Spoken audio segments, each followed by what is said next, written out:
Okay, great.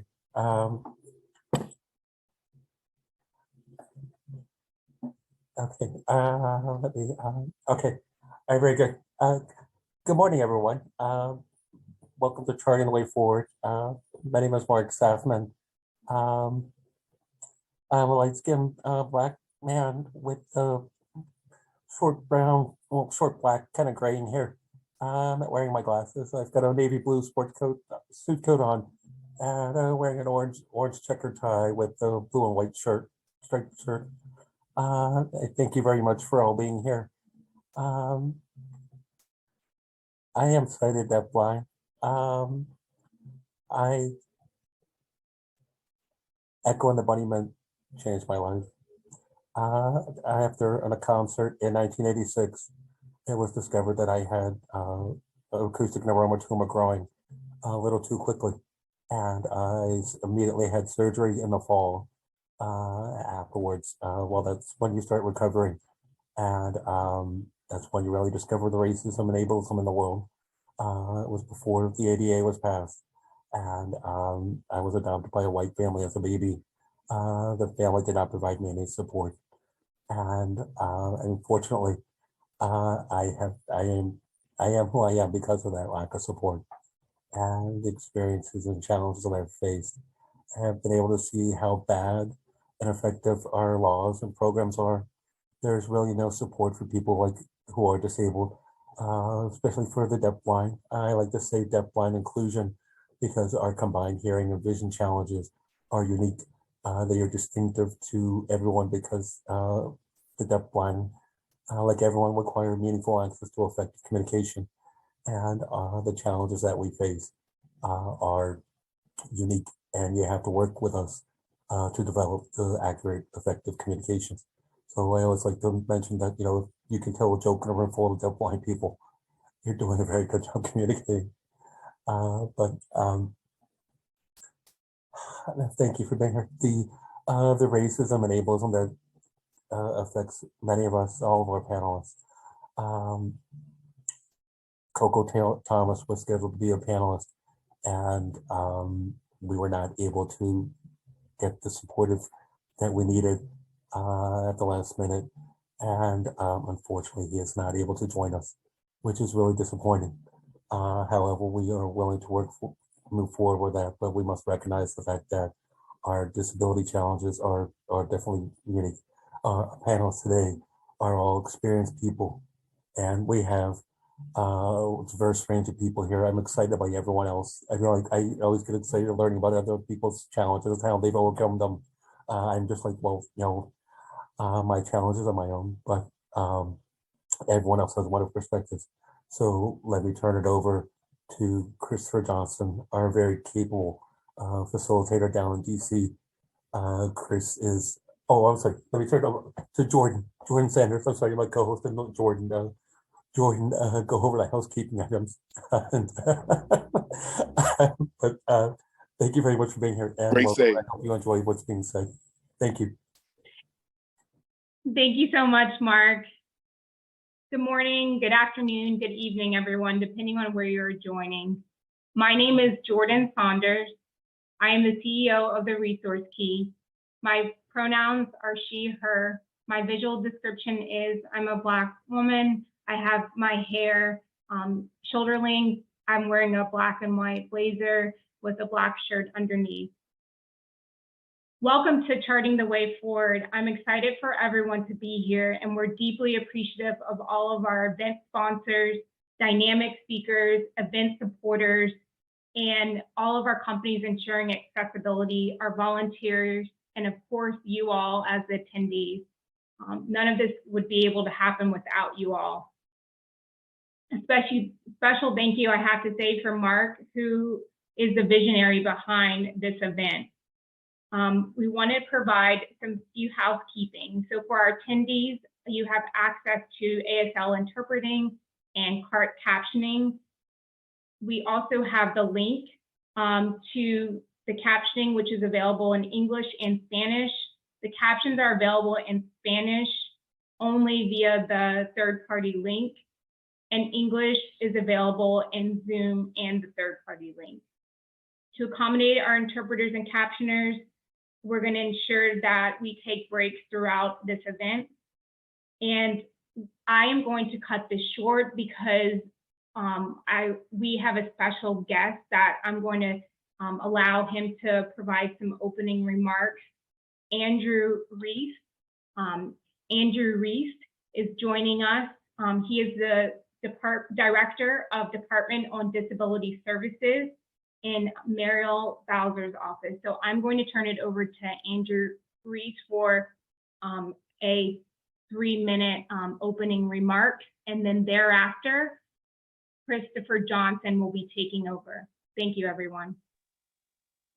Great, thank you very much, and thanks for the welcome this morning. And I really want to, I want to welcome you on behalf of Mayor Bowser for this conference that's joined by Washington, D.C., as well as New York. Mayor Bowser, sorry she couldn't be here in person. She's actually right here where I am and in another room. She's at a community meeting today. This is the beginning of our budget season in Washington, D.C. Mayor Bowser has always started the budget season by first going out and meeting with the community and hearing what their concerns and priorities are. And that is how she's always done her work as mayor. And that's what's always been important in Washington, D.C., is to hear from constituents.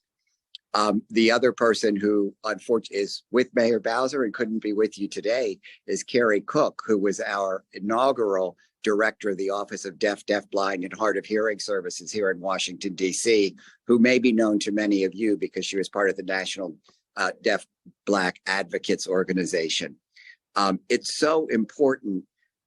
The topic that you're discussing today is so important because of the issue of the intersection of race and disability and the impact that that has on people's lives. When I started in my position at Department on Disability Services, Mayor Bowser made it very clear that one of her priorities was ensuring employment for people across the district. We recognize there are significant gaps, not only certainly in terms of disability, as well as in terms of race. Washington, D.C. has particular challenges. We're like the tale of two cities. We have one of the most educated cities in the country and one of the highest rates of low literacy. We have some of the highest median income and one of the highest rates of poverty. So we have particular challenges. And what we know is that the best way to meet those challenges is to work with the community, with self-advocates. When I saw the topic today, I was reminded of the inaugural director of my agency, Judy Heumann, who was part of founding the independent living movement in the United States. And it's so essential that their motto, nothing about me without me. And the idea and the importance of really ensuring that the community is stepping up and that the community is empowered to have their voice heard, to have their concerns heard in the way that's important to them. I know for myself, I started in advocacy, in AIDS advocacy in Maryland. And I can tell you as an advocate, going to testify as a college professor, a service provider, an expert, and a person with AIDS, there was one of those four that got legislators and the executive to sit up and listen. And that was the person affected by the issue. And that's what's important about your conference today, is talking about how to empower the voices of Black people with disabilities to ensure that their voices are heard and necessary changes are made. Thank you very much.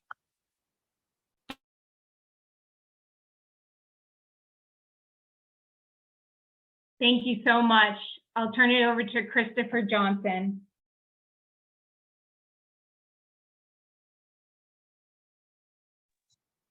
Good morning, everyone and co-hosts.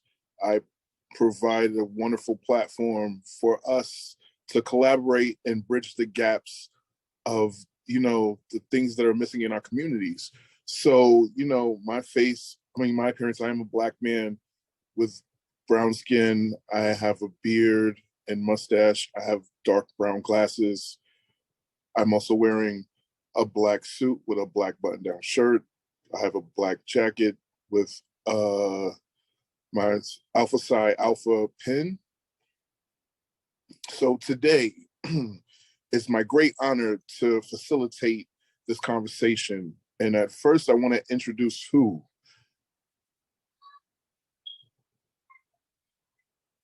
I want to introduce Sherman Gillums. I'm sorry. He's a former military vet.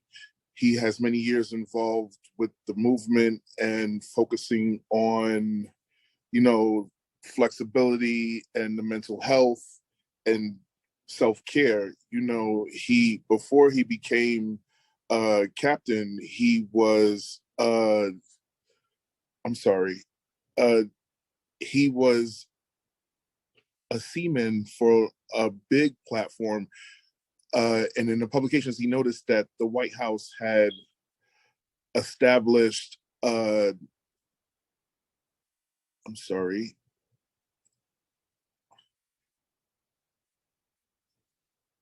Okay, please continue.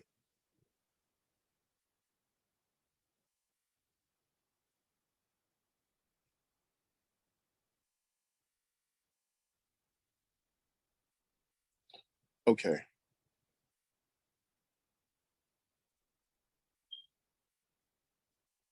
So are we good?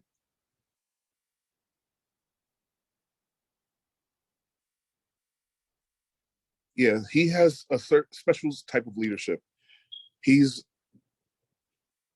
been an emergency. I'm sorry, he's showing up lagging on my screen. Could you please take over first interpreter?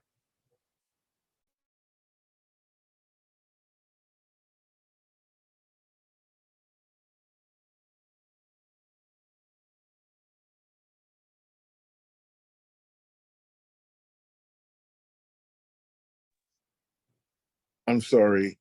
The interpreter one, could you please provide them with access to unmute themselves? Thank you so much, Jourdan.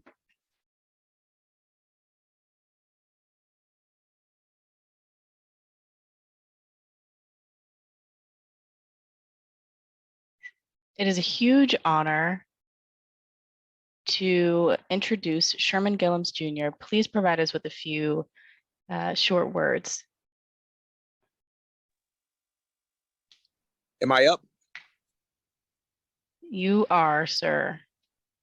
Well, thank you so much. I'm so glad that you all are here. My name is Sherman Gillums. My visual description, I am a man with medium brown skin. I've got these transition dark lenses for sunglasses, got a blue jacket on, a black turtleneck, and I am sitting at the Gallaudet campus, one of the most beautiful places in Washington, D.C., and I'm happy to be here with you. I have a few brief remarks that I don't know whether it will apply to everyone, but I beg your indulgence as I offer them out of a conviction that there may be someone here or someone you know who needs to hear a message of encouragement.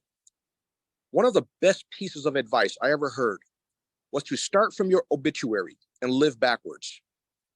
Looking back almost 21 years to the day when I first read my medical records, particularly where it outlined my paralysis due to a spinal cord injury as a life sentence, it felt like I was reading my own obituary.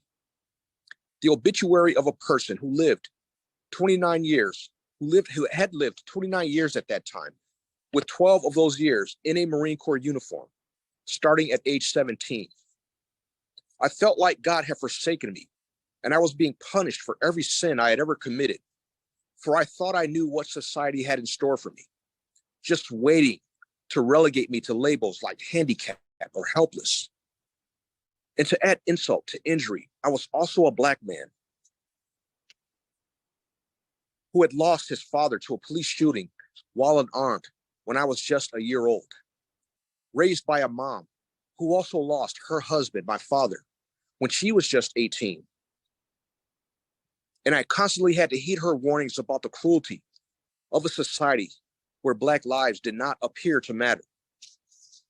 I saw that military uniform I wore as a shield that protected me from racism in my mind, like a vaccine that could ward off many viruses, such as structural and personally mediated racism, in its many modes of appearing, such as bias, discrimination, and hostility.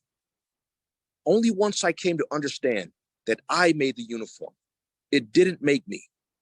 I made the wheelchair I was sitting in. It didn't make me.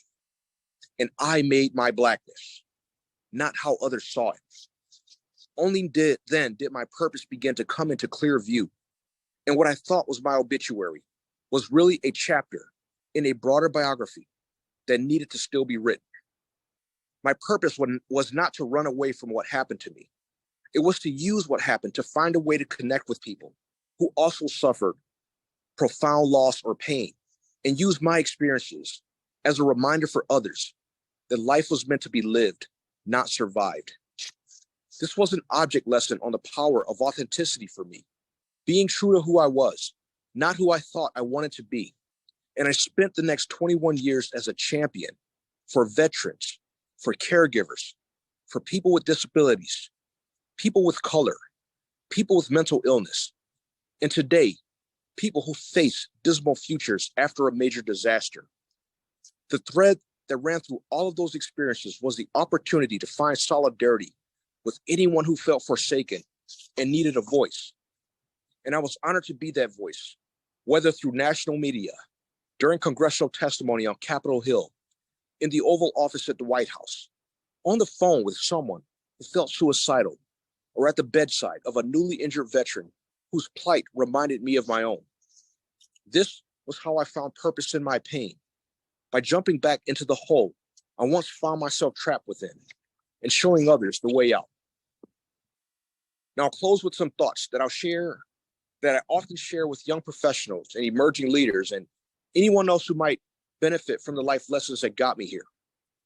Finding purpose in every setback, mistake, imperfection, disappointment, and moment of pain will give you a command of your life you might have otherwise never tapped into had you not felt that hardship. This doesn't mean that we have to appear strong all the time or hold off all the tears. In fact, some experiences can only be appreciated through eyes that have cried. But your pain can inform your purpose, particularly those pains or setbacks that were self-inflicted. Like I always tell my mentee, don't trip and fall and then look up at the sky and curse gravity. Look back at what tripped you, not where you fell, and embrace the lesson. In school, they taught us the lesson and then gave us the test. But in life, sometimes we get the test first and then learn the lesson. Embrace it. Because while all of us are conditioned by what happens to us, we do not have to be determined by it. And no matter how deep a hole you might find yourself caught in, someone has been there before you and can show you the way out. So ask for help, accept it, and find a way to use your journey of setbacks and comebacks to instill hope and add new pages to someone else's survival guide in life. Doing this will also give you new entries to that obituary where the ink never dries while you still have life in your body and a purpose to realize. Thank you for listening to me today. Thank you for holding this amazing event. And thank you for all you do, all of you, to give a voice to people who have no voice. Back to you.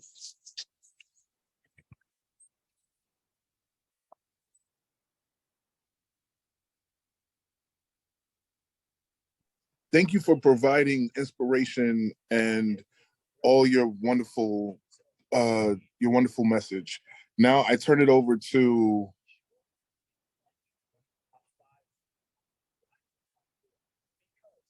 the Lieutenant Governor Antonio Delgado. Hello, everybody. It is good to be with you. Let me start with my visual description. I am the New York State Lieutenant Governor Antonio Delgado. I am a Black man with Latino and Cape Verdean roots in my 40s. I'm joining you all virtually from my New York City office. I am wearing a bluish gray suit with a white shirt and a light blue tie. I want to acknowledge all of the organizers of this very, very important conversation. I want to acknowledge my colleague in government, Assemblymember Stefani Zinerman, my former colleague in Congress, Congressman Jamaal Bowman, as well as all of the panelists and the speakers today. I'm honored to join you all to shed light on a topic that I think all of us here appreciate is often overlooked, the intersectionality of disability within the Black community, a topic that requires our continued attention, empathy, and action.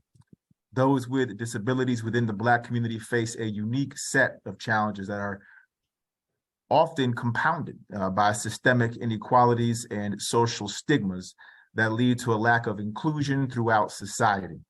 The spectrum of disabilities is vast and diverse, and yet the voices of those within this community are often silenced, marginalized, or ignored because of the lack of inclusion in our community's discussions and systems. The Black community faces additional barriers due to historical injustices, economic disparities, and inadequate access to resources. Discrimination, both overt and systemic, perpetuates a cycle of marginalization, and one that disproportionately affects individuals with disabilities. Everything from educational barriers to employment discrimination to healthcare access is compounded. Despite these challenges, the resilience and strength of the Black community shines brightly. We recognize the many Black individuals with disabilities who are breaking barriers, shattering stereotypes, and advocating for change. Their stories, your stories, are a testament to the power of perseverance and the potential for progress. Many of those leaders are here with us today, and for that, I want to express my deep gratitude and appreciation. It is essential that we foster a culture of acceptance, understanding, and support to empower individuals with disabilities to live their lives fully and authentically. Doing the hard work of inclusion builds all of us up. To this end, the administration's executive budget seeks to support and empower New Yorkers with disabilities. Specifically, it includes $6.7 million to make sure that we support our communities to becoming an employment-first state as it pertains to people with disabilities. This effort will offer New Yorkers with disabilities employment opportunities first before recommending alternative supports and services. $60 million in annualized funding to support OPWDD priority program reforms and new service opportunities that help folks receive the support that they need, as well as legislation that would allow more people with developmental disabilities to remain in or transition to more independent settings. We are also proud that since 2016, the state has invested $125 million in capital resources to develop safe and accessible residential opportunities for those with intellectual and developmental disabilities. We're including an additional $15 million in the budget proposal, which will bring the total funding to $140 million. As a society, it is our collective responsibility to ensure that all members of the Black community, whether they have a disability or not, are afforded the same rights, opportunities, and respect. And I want to thank the folks here today who do the work of dismantling the systemic barriers that perpetuate inequality and help us build a more inclusive and equitable future for all. I want you to know that the same force that drives your work every single day is the same force that is driving me. It is the most powerful force the world has ever known. And that force, that power, is love. And I'm not talking about emotional bosh or Cupid love. I'm talking about a strong, demanding, principled love that holds every single one of us to account. Let us pledge to amplify the voices of those within the Black community who have disabilities, to advocate for their rights, and to stand in solidarity with them as allies and accomplices. Together, we can build a world where we include those with a disability in the opportunity to thrive and contribute their unique gifts to society. Thank you all again for having me here today, and God bless.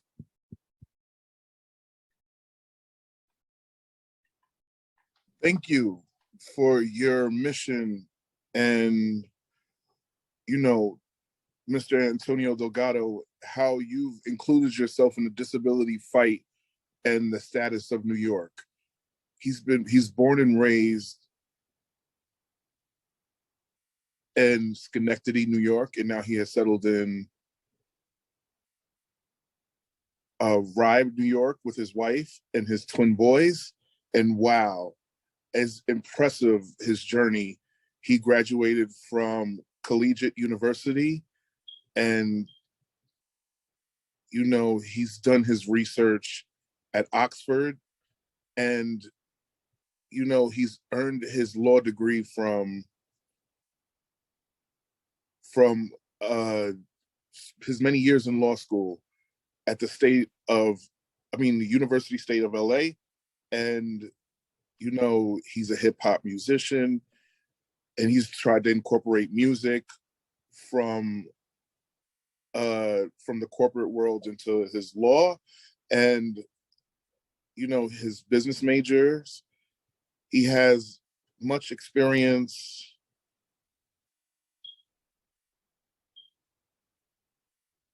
He's provided a rich experience through his service and his mission to empower all communities and select, people to promote and to share their histories. For example, upstate New York, he created a platform for 19 co-directors to... I'm ready to support. Yes, I'm sorry, go ahead. Sure. New York's 19th Congressional District, known for his effectiveness and bipartisan approach in Congress. Lieutenant Governor Delgado had 18 of his bills signed into law, with 10 under President Trump and 8 under President Biden, showcasing his ability to work across party lines and levels of government. Now, I'd like to take a break. We'll take a quick pause for the interpreters to switch so we can ensure accessibility, and then we'll go on to the next speaker.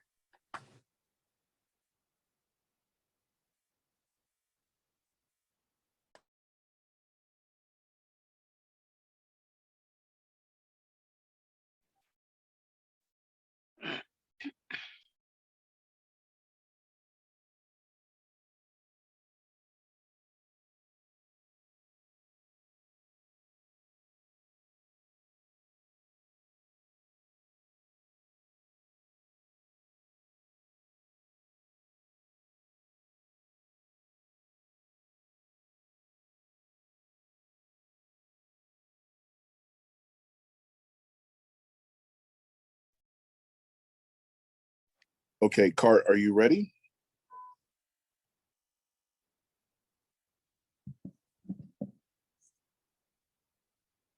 Yeah.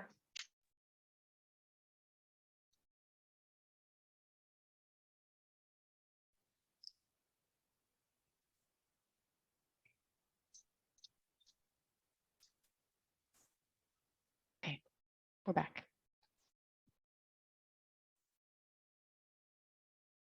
Fantastic.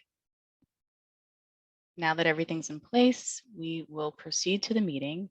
I am honored to introduce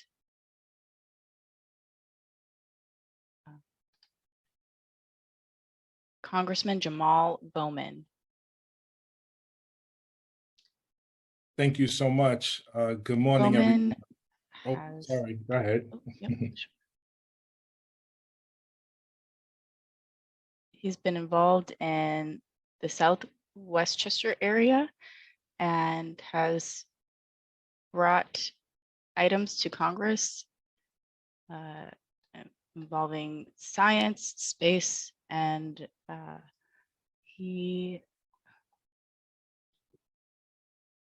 has been involved for many years and has established a middle school in the Bronx, which he has operated for over 10 years.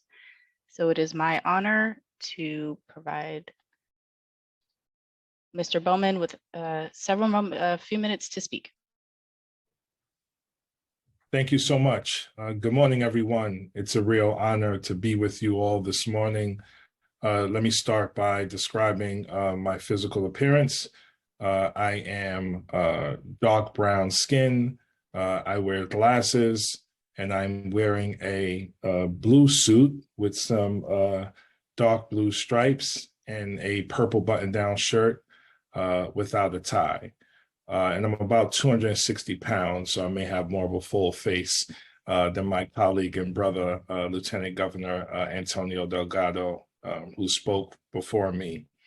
I represent the 16th District, Congressional District of New York. That covers part of the Northeast Bronx and also Southern Westchester. So everything from White Plains and South is what I currently cover as a member of Congress. I'm also the first person of color and African American in U.S. history to hold this congressional seat. Before I continue, I want to thank all of the organizers for this event and everyone out there who continues to fight for disability justice. Your passion, your love, and your voices are so important. And it's about time, it's way past time for us in elected office to do much more for the disability community. I want to give a special shout out and thank you to Marc Safman, who has my personal cell phone number, and he is constantly in communication with me, updating me on everything I need to know, and he works directly with my office on a variety of issues. So just want to thank and shout out Marc for your continued engagement, your trust, and your leadership. Over a third of disabled Black people in our country are living in poverty. That's over a third. That's the highest rate of any group recorded in the census. That is unacceptable. Every Black person living with a disability deserves to have the care, support, and resources they need to thrive. But so often, racism and ableism stand in the way of that, and Black people with disabilities are too often left behind. We must do better. It's on all of us to take up the fight against racist and ableist systems, whether you're Black or disabled or neither. We have to advocate for accessibility and accommodations everywhere and for anyone who needs them.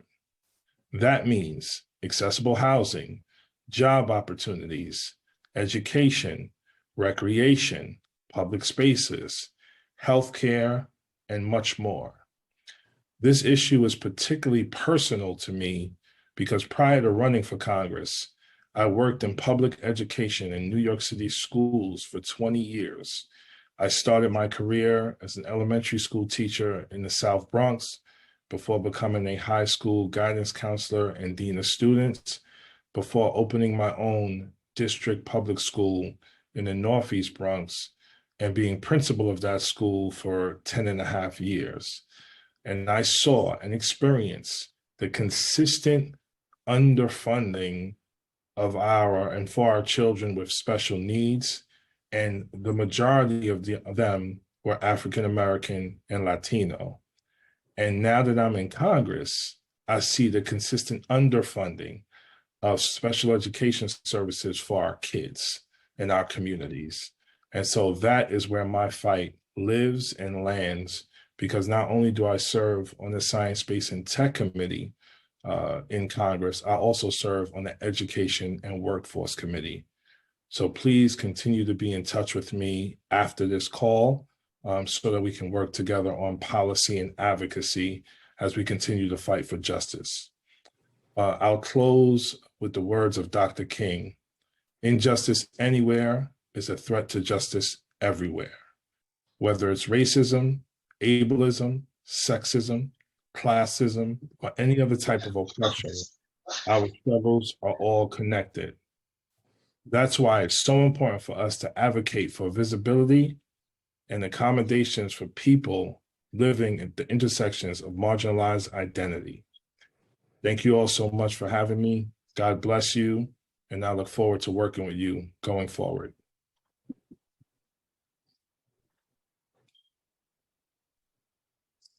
Well, thank you. What a wonderful, inspiring story,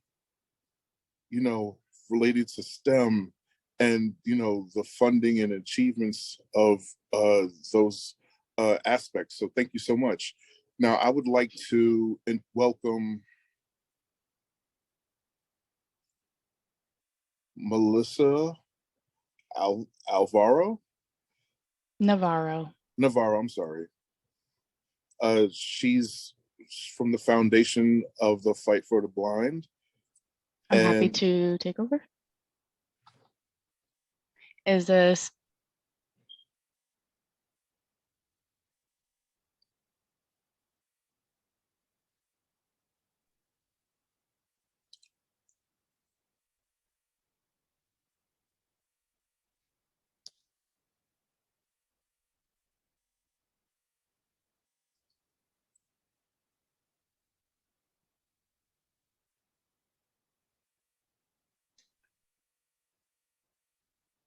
Melissa's here today on behalf of the Foundation Fighting Blindness to share about their no-cost genetic testing program.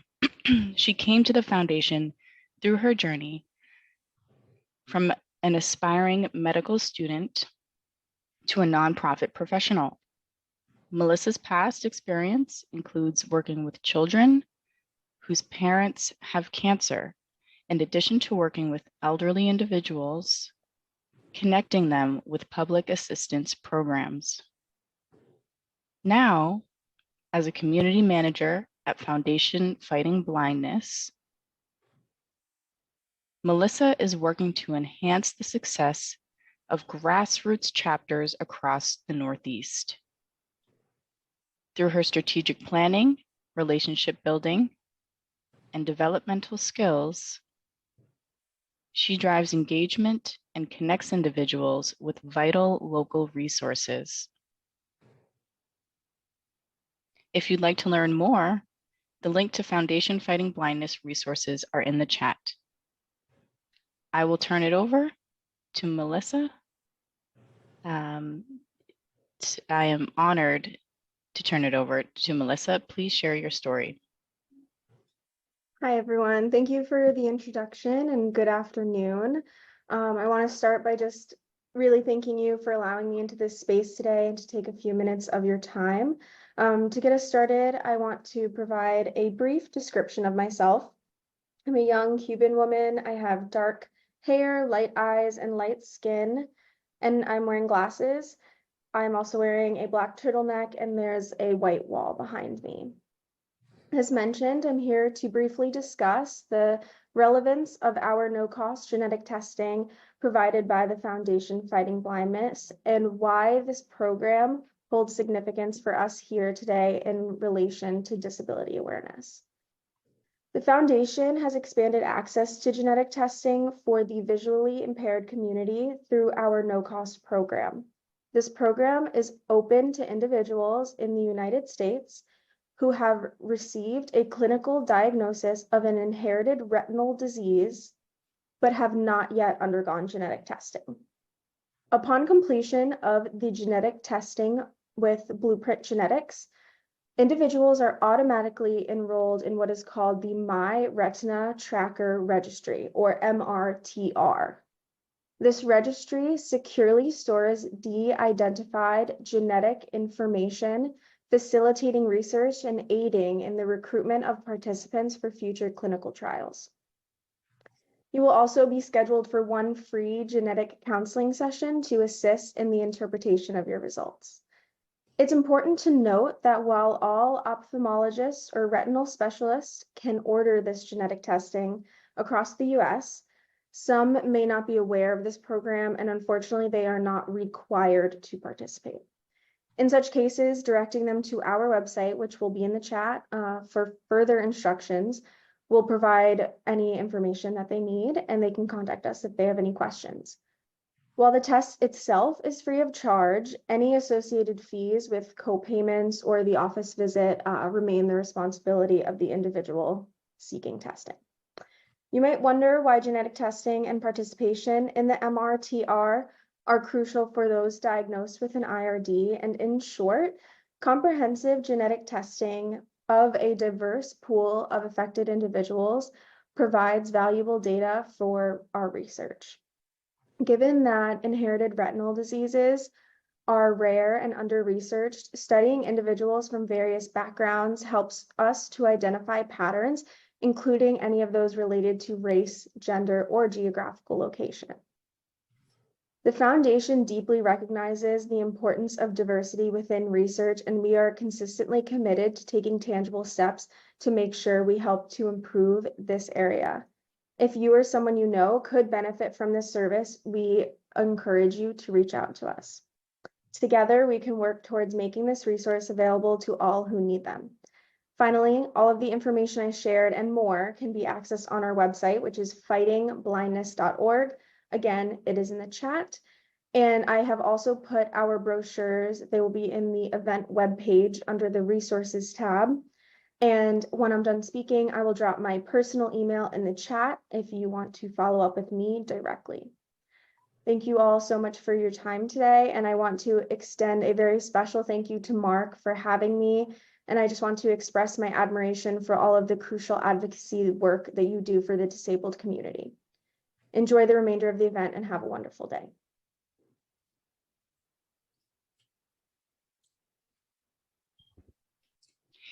Thank you so much, Melissa. Your impact has made waves throughout the community in doing research and finding ways of how we can find solutions to our problems. And so I have two remaining presenters. The first one is someone who I'd like to introduce right now. That is Dr. Edward Manyibe. Edward did research at Langston University, was the Langston University Research Director at the Rehabilitation Research and Training Center, RRTC, with a focus on research and capacity building for minority entities. He will be discussing his work surrounding the 2023 Annual Disability Infographic, which is social inequities experienced by African Americans. And then he will speak. Hello, good morning. Additionally, a little bit about his background. I'll just finish your introduction.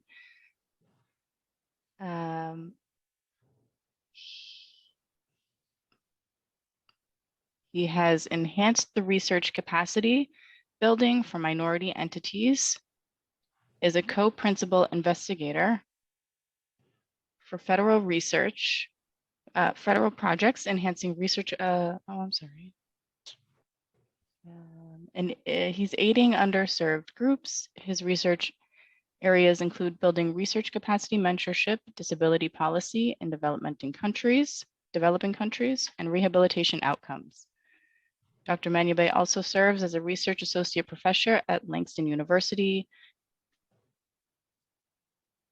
courtesy faculty at Oregon State University, and holds a certification as a rehabilitation counselor and drug and alcoholic counselor. His leadership roles include chairing the Langston University Faculty Senate and contributing to the university's COVID-19 response and faculty advisory council to the Oklahoma State Regents for Higher Education. Dr. Manyibe is involved with the SAMHSA, SAMHSA Addiction Technology Transfer Center and the National Survey on Health and Disability. He has authored over 46 peer-reviewed works and received awards from the National Association of Multicultural Rehabilitation Concerns and Langston University for his research contributions to multiculturalism, disability, and rehabilitation.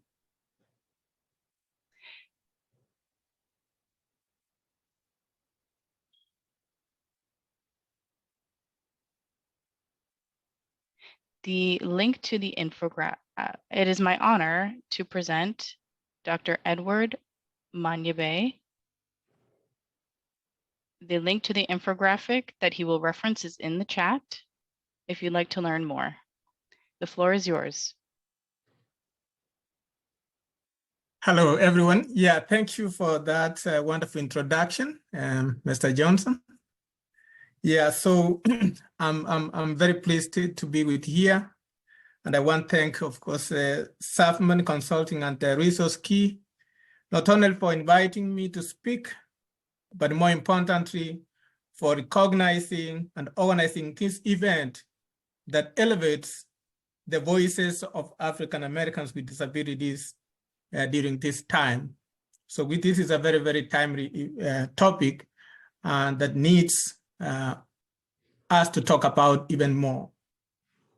So today I'll speak about social inequities experienced by African Americans with disabilities. And my presentation draws from Langston University Research and Training Center's work, including the 2023 Annual Disability Infographic. This infographic was developed in collaboration with Disability Statistics and Demographics Rehabilitation Research and Training Center, University of Hampshire. I'm a Black man, black hair. I'm wearing a black jacket with a blue striped shirt, and I'm wearing a tie, also with some blue and black, so different. Yes, I'm about 5 points tall, but I'm seated, and I'm here in Oklahoma. Langston University, where I represent, is the only HBCU in the state of Oklahoma. So we like to talk about that, and we are very happy to have that position. Our center, the research centers that were mentioned, are led by Dr. Colimo, who is the principal investigator and the center director. And of course, as you heard, I serve as a research director and also capacity building director. So our work generally, just to give you a brief, our work generally is to ensure, to promote equity for people with disabilities, especially racial and ethnic minorities and other marginalized groups. So we do this in different ways, of course, mostly doing research. What we do is research to inform, hopefully to inform decision makers, policymakers, to inform research, and of course to inform also practice and interventions. So, so to give you some of the statistics around the experiences of African Americans with disabilities who face many social inequities that prevent them from realizing their full potential. We know that nearly 3.5 million African Americans adults have a disability. When compared to all other students with disabilities, African Americans with disabilities are 22.5 more likely to spend time outside of the classroom. They are 343% more likely to be placed in a correctional facility. And they are also 1.6% less likely to have completed high school. Black youth with mental disabilities are more likely to experience homelessness.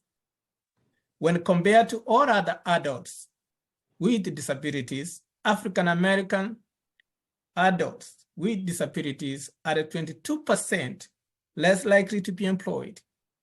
For example, in 2019, among persons with disabilities, Blacks reported the highest unemployment rate at 11.8%, followed by Hispanics, Asians, and whites. When compared to all other adults with disabilities, African Americans with disabilities are 44% more likely to experience poverty and 84% more likely to lack adequate housing. Veterans of color with disabilities are more likely to experience unemployment. Another finding that we find from the literature and based on our studies is that African Americans are more likely to have conditions associated with risks of illness from COVID-19 than whites. Another statistic. African American researchers with and without disabilities remain underrepresented in disability and health research arena, and the number of investigators of color obtaining research funding from federal agencies such as NIDA and NIH is very, very limited. Now I want to give you another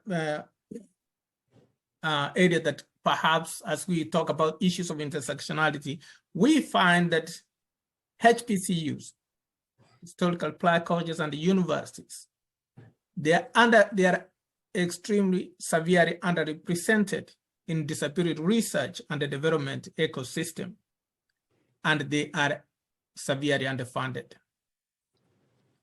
And why is this important to understand? HBCUs generally, we understand the history of HBCUs. When you go to any campus, HBCU campus, you are more likely to see more African-American students than any other campus. And if we don't provide opportunities for these students, then you can imagine the workforce pipeline. It will continue to be, remain less diversified, and this is where decisions are made. Where there's a pipeline to Congress, where's the pipeline to teaching, the pipeline to the scientific workforce, the pipeline to the military. If we don't invest in the students, then it has a ripple effect. We also know that African Americans with disabilities have less opportunity for creating wealth, okay? And this is huge. When we talk about the wealth gap in the United States, when you dive down into individuals with disability from the African American community, you find that the gap is huge. The gap is huge. And to make matters worse is that the opportunities for creating wealth are quite limited. So what does these numbers mean in terms of some of the things that we need to do? We recommend that policies to promote equity are needed to improve societal determinants of health, such as education, employment among African Americans with disabilities. Another thing, because policies are not self-implementing, there is a need for increasing the number of African Americans with disabilities and without disabilities in the workforce at all levels of the federal, state, and of course the private sector enterprise. And I think based on our research, what we found and the recommendations we have made is that the workforce pipeline of African American with disabilities must be really made a priority.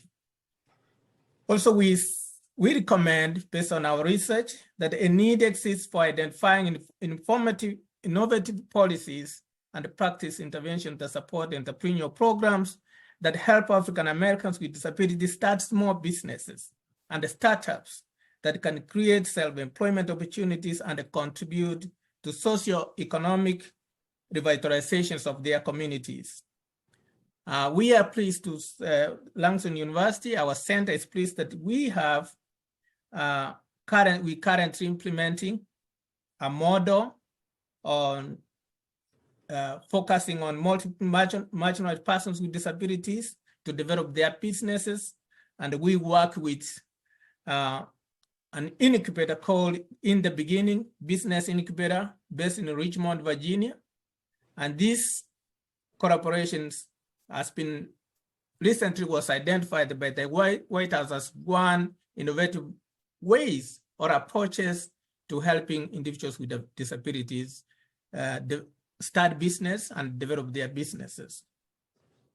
So we also think or believe there is a need for critical mass of well-trained African-American researchers with and without disability available to provide research leadership in answering the large equity questions that are of interest to African-American with disabilities and their family members and the other stakeholders.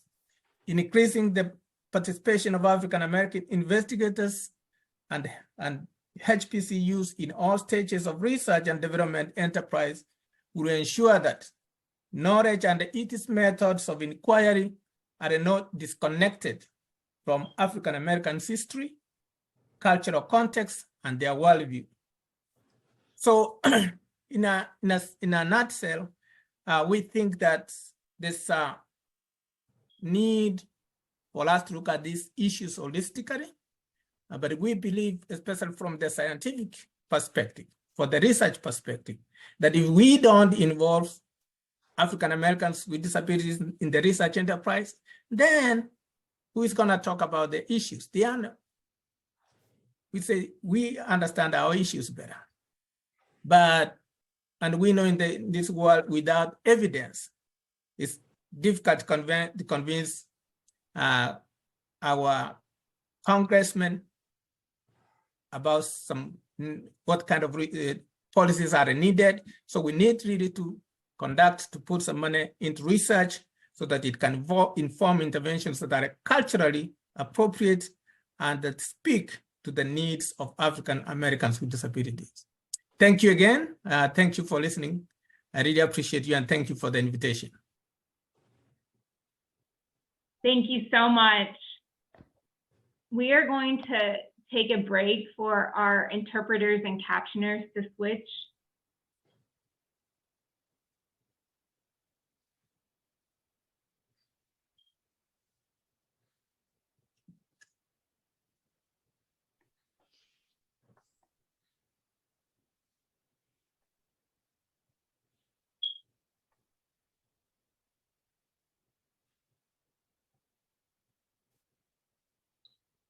Okay, so Jourdan, I'm sorry. Okay, we're all set for this break. We'll go ahead and turn it over to Marc for our next opening speaker. Super, great. Thank you, Jourdan. Real quick, this is Marc Safman talking, and I am absolutely delighted and honored to introduce Assemblymember Stefani Zinerman. I met her shortly after I testified in Albany at a hearing about barriers to disabled employment, and I just was introduced to her, and she invited me to speak at her event where she had formed a disability coalition, and we began partnering with her. I think she's a wonderful representative of an elected official. She was responding to her constituents to focus on disability issues. I mean, she'd always been interested in aging issues, but she particularly was reached out to by people within the district and said, this is an interest of ours. And the Disabilities Coalition has been working. The Vibrant 56 has kindly re-elected her. I was at a recent event recently, and she had brought together both younger generations and older generations of Black folks from her community. And I think that her ability to bring people together is really wonderful. And she's sponsoring our deafblind bill, A 4926, which will create a deafblind program, statewide deafblind co-navigator program that is critical for our deafblind community. I thank her for her support, so I'm delighted to turn it over to her. Assemblymember Zinerman, thank you for joining us. Thank you for your support. Thank you, Marc, for your advocacy and your support of me as a lifelong learner, very new to this space for deafblind advocacy. So good morning, everyone. Happy Black History Month. I am New York State Assemblymember Stefani Zinerman. I proudly represent the neighborhoods, or I would like to say the communities of Bedford, Stuyvesant, and Crown Heights in Brooklyn.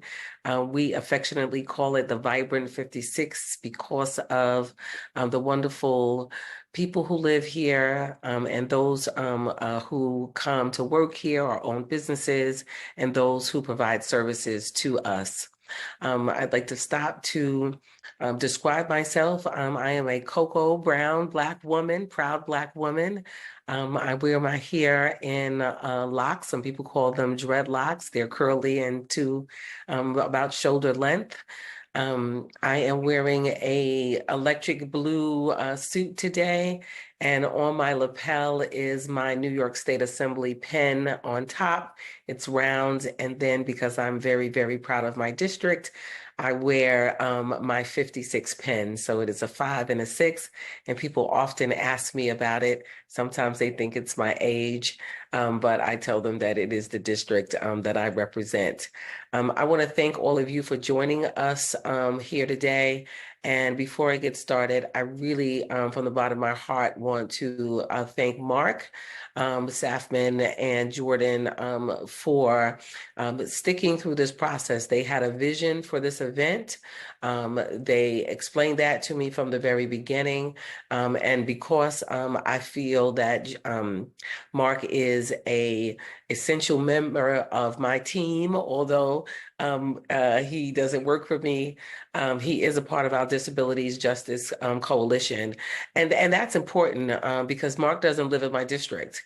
And from the moment that we connected, he just stepped up and he really became a teacher. I am and sit as a member of the Standing Committee on Peoples with Disabilities.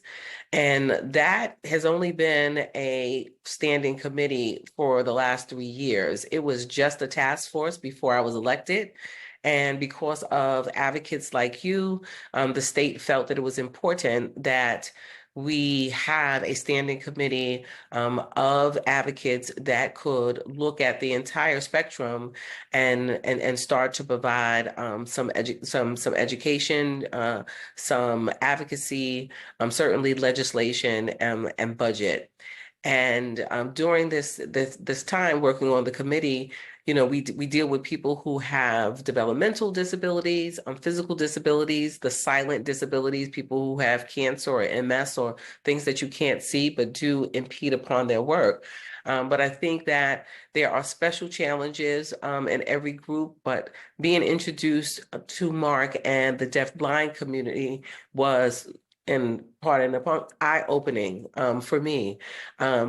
I could, from the first time I had a disabilities, what we call it a special needs fair in 2013, I realized I was working for the city council, how woefully you know, and that we were as a council to host such an event. We had a location that had one entrance that was not accessible to people with disabilities. And we really didn't have all of the technology that we needed in order to provide a thorough event. This is why this event is just so important to me. It is very expensive to put on an event such as this, to have qualified people who are culturally competent to provide information, essential information.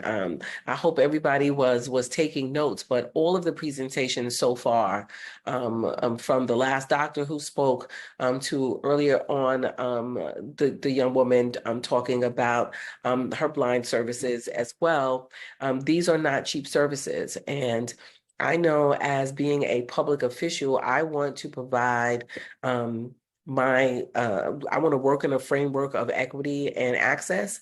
And I know that my website is not the best website when it comes to accessibility. The state's website is not the best when it comes to communicating with those who are deaf and blind. And so working with Marc, we're learning all of what we need in order to truly be an empire state that is accessible to all New Yorkers. And so we have work to do. And I'm glad that we're all here together, you know, to talk about and learn from each other, but we're also to talk about the key challenges that happen so that we can focus on solutions. I like when we put a framing together and we lay bare what the challenges are. But I hope before the end of this day, we will have shifted and put some things together that really can speak to curing some of these challenges.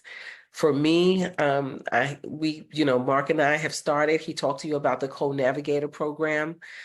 For me, we also need to make sure, as somebody who sits on the Standing Committee for Labor, I'm also the chair of the subcommittee on on emerging workforce, we need to look at what are the education and training opportunities for 21st century careers for people who are deaf and blind.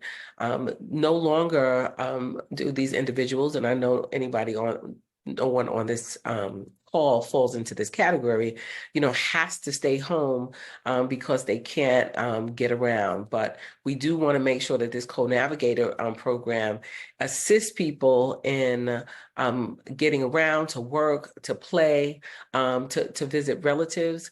But we also want to start with our younger children, for them to start to ideate about what careers that they want to work in. We have technology to assist.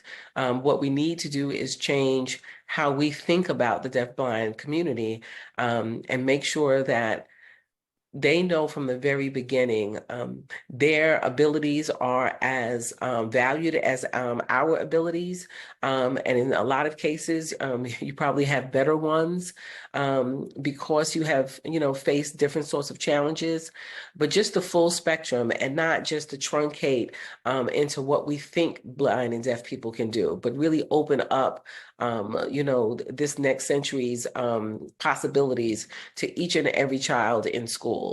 We want to make sure that we are reskilling and upskilling people who are in the workforce to really assist in these careers, either becoming co-navigators themselves or just working in the entire pipeline to help. Again, the doctor talked about doing research. As we look at AI, what are those type of assistive devices or programs or apps can be developed to make life more equitable. I am an outdoor person. I sit on the Tourism, Arts, Parks, and Sports Development Committee. And so I'm always thinking about, how people come to our city as tourists.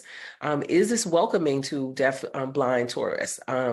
Is there spaces for deafblind people to work in the tourism industry? Of course there is. And we need to ensure that they are a part of that pipeline. Our parks, our state parks are beautiful. As a child, I would love to get in the car with my parents and drive upstate to one of the parks. And they're beautiful places. But we need to make sure that the trails are accessible, that there are listening devices and all other types of devices that can help people enjoy those trails. We have the technology, we know what to do, but what we need to do is invest in them. And as a member of the Assembly, I have 3 functions. The main one is to listen to my constituents. What are you experiencing? What do you need? What can we work on together? The other thing is to then look at our budget, and are we spending our money wisely in a way that can help support the things that we have heard? Budget is very important. And then legislation. We talked about the piece of legislation that we're working together with Marc. How can we change our current laws to support people's lives now in the 21st century with different abilities? And so these are just some of the things that I think that we can work on together. I hope that this is the start of many, many conversations that we can have together. And what I like to say is workshops, because for me, you can't get to solutions if we're just talking all day and listening. At some point, we have to decide how we're going to move forward, which is why the theme for this workshop was so important to me. Charting the way forward. What does that look like? That looks like our community being in conversation with one another, dialogue, really listening, and not feeling ashamed that we are not doing the best that we could, but really looking intently at the resources at our current disposal, and figuring out how to use those best. And then secondly, then moving forward and saying, okay, well, what don't we have and what do we need? And let's go create it. Let's go make it. Let's go find it. That is the work ahead of us, so I hope that you will share, continue to share your stories because they're so powerful. Continue to bring more people into the fold and let them know that there are people who are listening and people who are willing to roll up their sleeves to work with you. And because we know that it benefits all of us. We want everybody in New York State to live their fullest lives from the time that you are born and your parents bring you home from the hospital, that they have the services that they need, because sighted people can't imagine what it is to be in to take care of a deaf person or a blind person. They have to be taught those skills. And we need to provide that from the very, very beginning, the same way we would do for any other disability. So I'm very, very encouraged by the showing today. I want to thank my colleagues from the state. Lieutenant Governor Antonio Delgado has been such a friend. 2 weeks ago, he was in my district and we opened up the New York State Office of Service and Civic Engagement. That work has to include people from the deaf blind community as well, because you want to serve, you are serving. I know without titles, some of you are helping people in your communities every day to navigate life, and we thank you for that service. So thank you all again for being here. I'm looking forward to working with each and every one of you and getting to know you better. But more importantly, I'm looking forward to each and every one of us working very hard to come up with the solutions that are going to ensure that we're all fully participatory citizens in New York State, and now to our new friends in the District of Columbia as well. So thank you, and I look forward to listening for the rest of today's presentation. Thank you so much. This is Jourdan. Up next, we are going to have Usherla R. DeBerry, Acting Director of the Maryland Governor's Office of the Deaf and Hard of Hearing. And after she speaks, I will turn it back over to Christopher Johson to start our panel discussion. Usherla, I'll turn it over to you.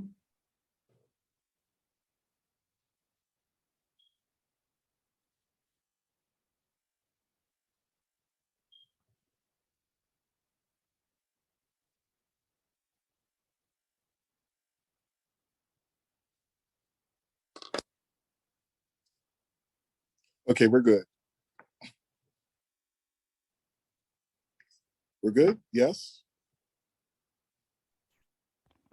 Okay, good afternoon.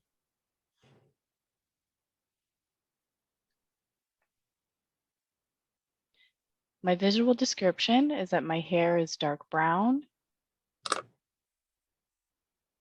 It is short with short dreadlocks. I'm wearing glasses with a black frame, and I have a caramel skin tone.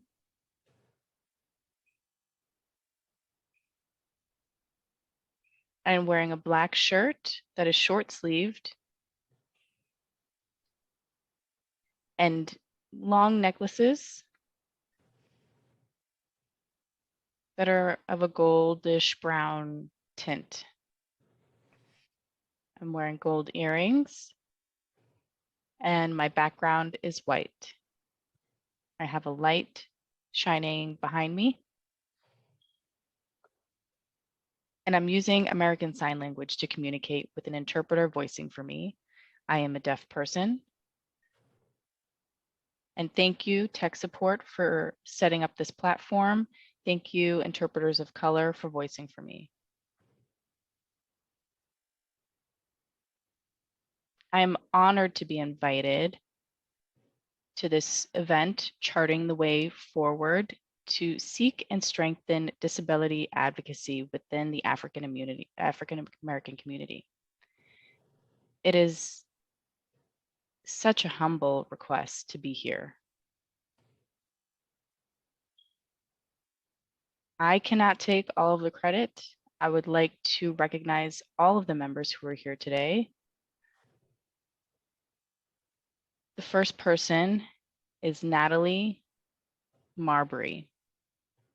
Natalie Marbury is the first Black deaf person to enter the National Leadership Program for Deaf Advocates at California State University, the Southridge. And they are a deaf female professor at the Kendall School in Washington, D.C., which on Gallaudet's campus. It's an elementary school for deaf students. I would also like to recognize Carolyn McCaskill, who is a counselor at Maryland Secondary School for the Deaf, Model Secondary School for the Deaf, and Houston Community College. She was also the coordinator for minority achievements and a pre-graduate program at Gallaudet University.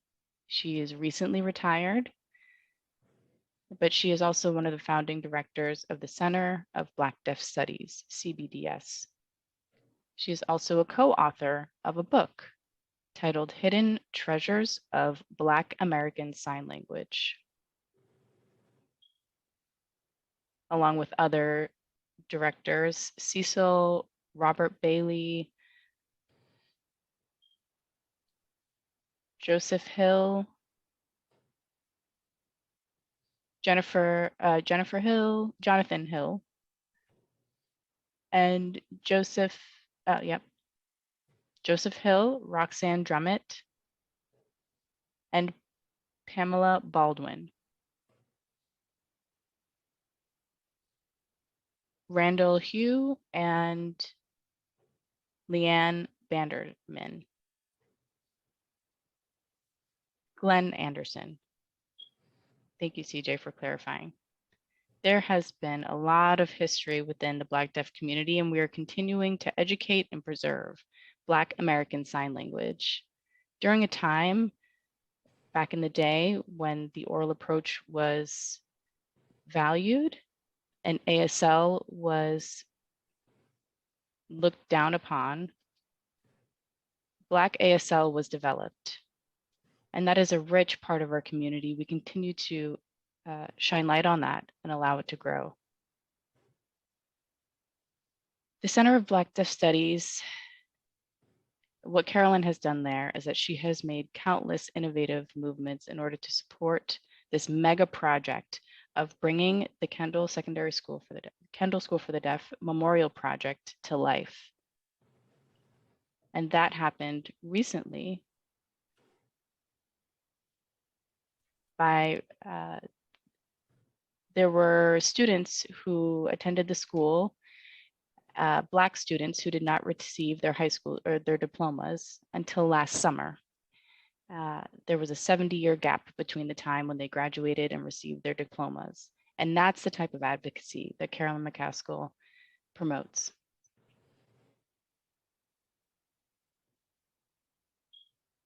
They had graduated from school, but had nothing to show for it. And that was really disappointing for them.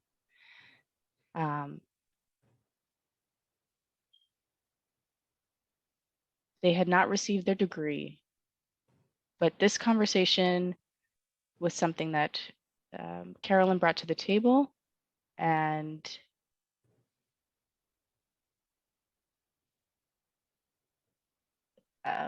the Kendall School was a big part of Brown versus Board of Education in 1964, which was about segregated schools, which led to the integration of Kendall School and allowing Black deaf children to continue to go to Kendall School. Carolyn has mentored students who are deaf and Black and strengthened the community through advocacy. I also want to thank my mom for never thinking that as a Black deaf woman that I could not do the things that I have been able to do. She has always encouraged me to get up, to go to work, and push me to my limit, which she continues to do today. My name is Usherla DeBerry. My sign name is like this, and I am currently the interim director for the Maryland Office of Deaf and Hard of Hearing. I have the pleasure of being under Wes Moore, who has committed that Maryland will leave no one behind.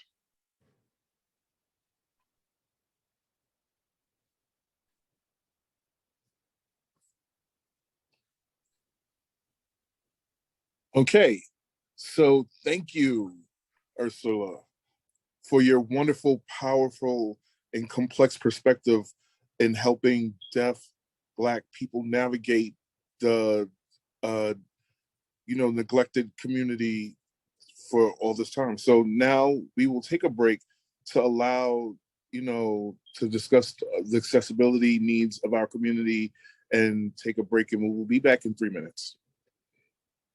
Okay.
Okay.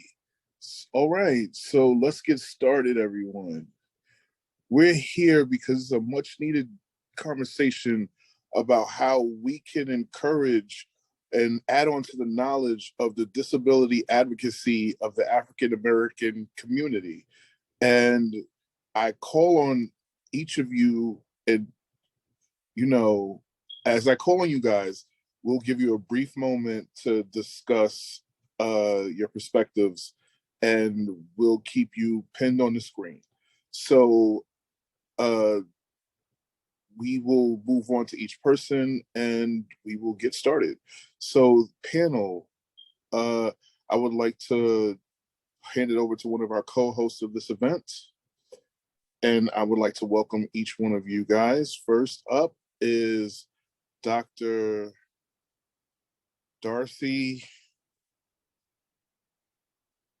He will speak briefly right now.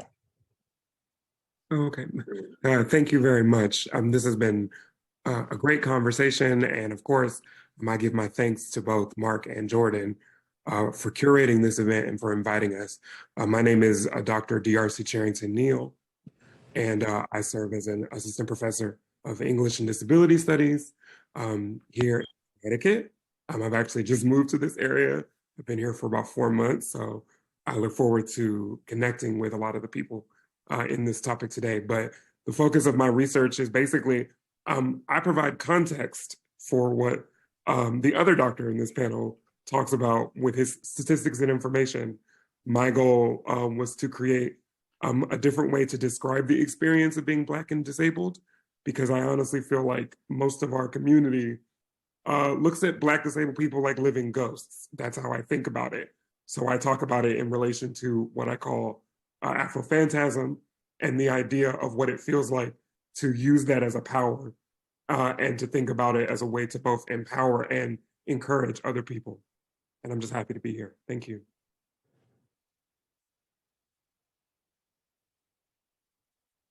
Thank you for that. Next, I would like to welcome Shamika. Hello, everyone. It's great to be here. I'm Shamika Andrews.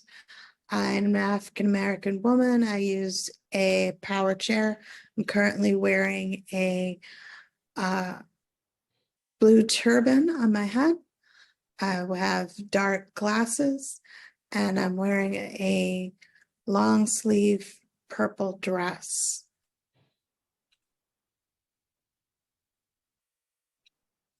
Okay, thank you so much. Next up, we would like to introduce Tamika Kitchen Spruce. Hello, everyone. So welcome. Yes, I'm really happy to be here today with all the esteemed panelists, and thank you for Jourdan and Marc for inviting me. So again, my name is Tamika Kitchen Spruce. She, her pronouns. I am based out of Detroit, Michigan. I have a brown skin, and very dark black hair. And so I am a disability justice activist. I'm also an independent film producer and speaker. And so I really like to look at the intersections, advocate, educate, and tell stories on the intersections of race, gender, and disability. So really glad to be here today. All right, thank you so much, Tamika. Next, I would like to welcome Thomas Reed. Thank you, sir. Hey, everybody, I'm Thomas Reed. My pronouns are he, him, his. I'm a brown-skinned black man with a smooth-shaven bald head, full, neat salt and pepper beard, and I'm wearing dark shades and a charcoal gray sweater. I'm the host and producer of Read My Mind Radio. It's a narrative podcast where I use music, sound design to feature the stories of compelling people impacted by all degrees of blindness and disability in general. Occasionally, I share some of my own experiences as a man adjusting to becoming blind as well as an adult. In addition to freelance audio production, I'm a voice talent, mainly specializing in audio description narration. I provide consultations for independent filmmakers, film festivals, and more on the topic of audio description and accessibility. I'm also an audio description advocate, especially on the topics of cultural competency and the inclusion of blind professionals in its production. I'm coming to you live and direct from my vocal booth in my home in the Pocono Mountains of Northeast Pennsylvania, which I always have to let y'all know is only 90 minutes from the place I always call home, and that's the Bronx, New York. And I want to say a big thanks to Marc and Jourdan for including me amongst these superstars here today.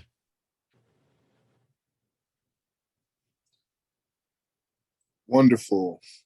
So next up, I want to introduce Ola Ojewumi. Olajewumi. Hi, thank you for pronouncing my name perfectly correctly. I know that wasn't easy. I am a Black woman, dark skin. I have long twists down to my waist, and I'm wearing a bluish turquoise dress. In addition, I am the founder and director of a small education nonprofit called Project Ascend. We provide college scholarships to disabled youth, and we also provide grants to youth-led service projects. You may also recognize me from the 29 Days of Black Disabled History campaign on social media, where I share Black history facts about disabled Black history makers who are unsung heroes, are well known, who have hidden or visible disabilities. So thank you for having me. Thank you to Jourdan and Marc, and I'm excited to be here amongst the greats, including Neil, DRC, Patrick, Tamika, Shamika, and Thomas. And thank you for this opportunity. Wonderful. Now, last but not least, we would like to introduce Neil Carter. I'm certainly not last. Patrick is last, but before I do that, my name is Neil Carter. Pronouns are he, him, his. I am a Black man with a low tapered skin fade, not to be erroneously confused with the Travis Kelce fade. This is a skin fade. And I'm wearing a white shirt with a blue tie, blue and gold tie in a predominantly white room. I am honored to be on this panel. I am, thank you to Marc and Jourdan for providing all of us the opportunity. And thank you to the elected officials who joined us as well. I am the founder and principal of New View Consulting, the longest serving general consulting, political consulting firm that is Black and disabled owned in the country. And I also, as of May 2023, am the co-founder and vice president of Disability Victory, the only national organization focused on electing progressive disabled folks, focused on training, let me be specific, focused on training progressive disabled folks across the country. And you can find us at disabilityvictory.org. That's it. Great. So now I'm going to look in the chat to see if anyone may have added their names. Patrick Olay, please. The Honorary Patrick Coakley. Thanks, Chris. I appreciate your intro, and it's such a pleasure to be here with all of you. My name is Patrick Coakley. I am a light-skinned Black man wearing olive sweater and brown tweed blazer today. My locks are pulled behind my head, and I'm wearing dark colored glasses. My pronouns are he, him, and his. It is my pleasure to be speaking to all of you from what I still think of as my new home of Montclair, New Jersey. and coming to talk to all of you, because I think it's been a while since some of us have had the ability to be in community with each other. I have been working in the disability space for the past 20 years. I've had the pleasure to coordinate efforts like the Lead on Update, as well as worked on disability policy in the federal and private sector. And I currently have the pleasure to work on the equity and culture team at the Robert Wood Johnson Foundation. Since I've been Black and disabled my entire life, this has obviously been issues that are super important to me, though I've only been working in the disability space since my 20s. So I'm super excited to be here with all of you and look forward to our conversation. Great. So we have 7 panelists here, so please stay with us. And my first question will be, how can policymakers and community leaders come together and address the systemic barriers highlighted in the 2023 Annual Disability Infographic discussed by Dr. Manyibe, such as education,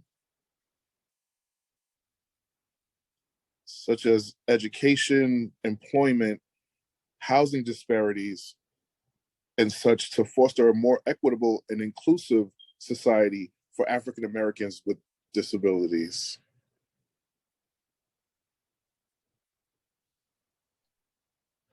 I'll say this, make more of a concerted effort to put money behind electing disabled Black politicians and not the traditional inspiration porn, don't call me disabled, not someone who disassociates themselves with the Black community. We've been having conversations, but we are not yet in a position of power. And that's a problem. So I think that begins with eliminating disability as a poverty trap, meaning those who want to run for elected office who are disabled immediately lose their benefits when they, well, from my understanding, when they seek elected office. There is a concerted effort written within the policies of this country, whether it be local, national, or state government, that prevents us from accessing the political power needed to change things, so it can go beyond a conversation and into legislation and law. If I may, to add to Ola's point, so I'm probably gonna say something that's gonna ruffle some feathers, but that's what I do in academia. Come on. It's really important for people to understand that the civil rights movement that we build so much of our modern Black culture on literally went out of its way to exclude Black disabled people. And all my research is focused on this. And when we realized that the March for Washington was an image event that was supposed to signify whole-bodied, able-bodied people ready to do employment and labor, it completely eludes all of the people who have disabilities, who weren't able to march, who weren't able to walk, who weren't able to do any of that.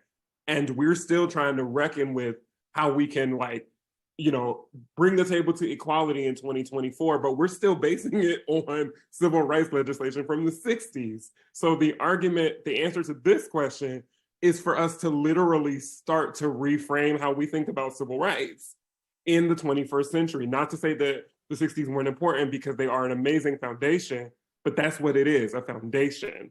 And I feel like the modern policymakers, they do not consider what that looks like in 2024. They don't consider, the policies of what real progressive Blackness actually appears to be.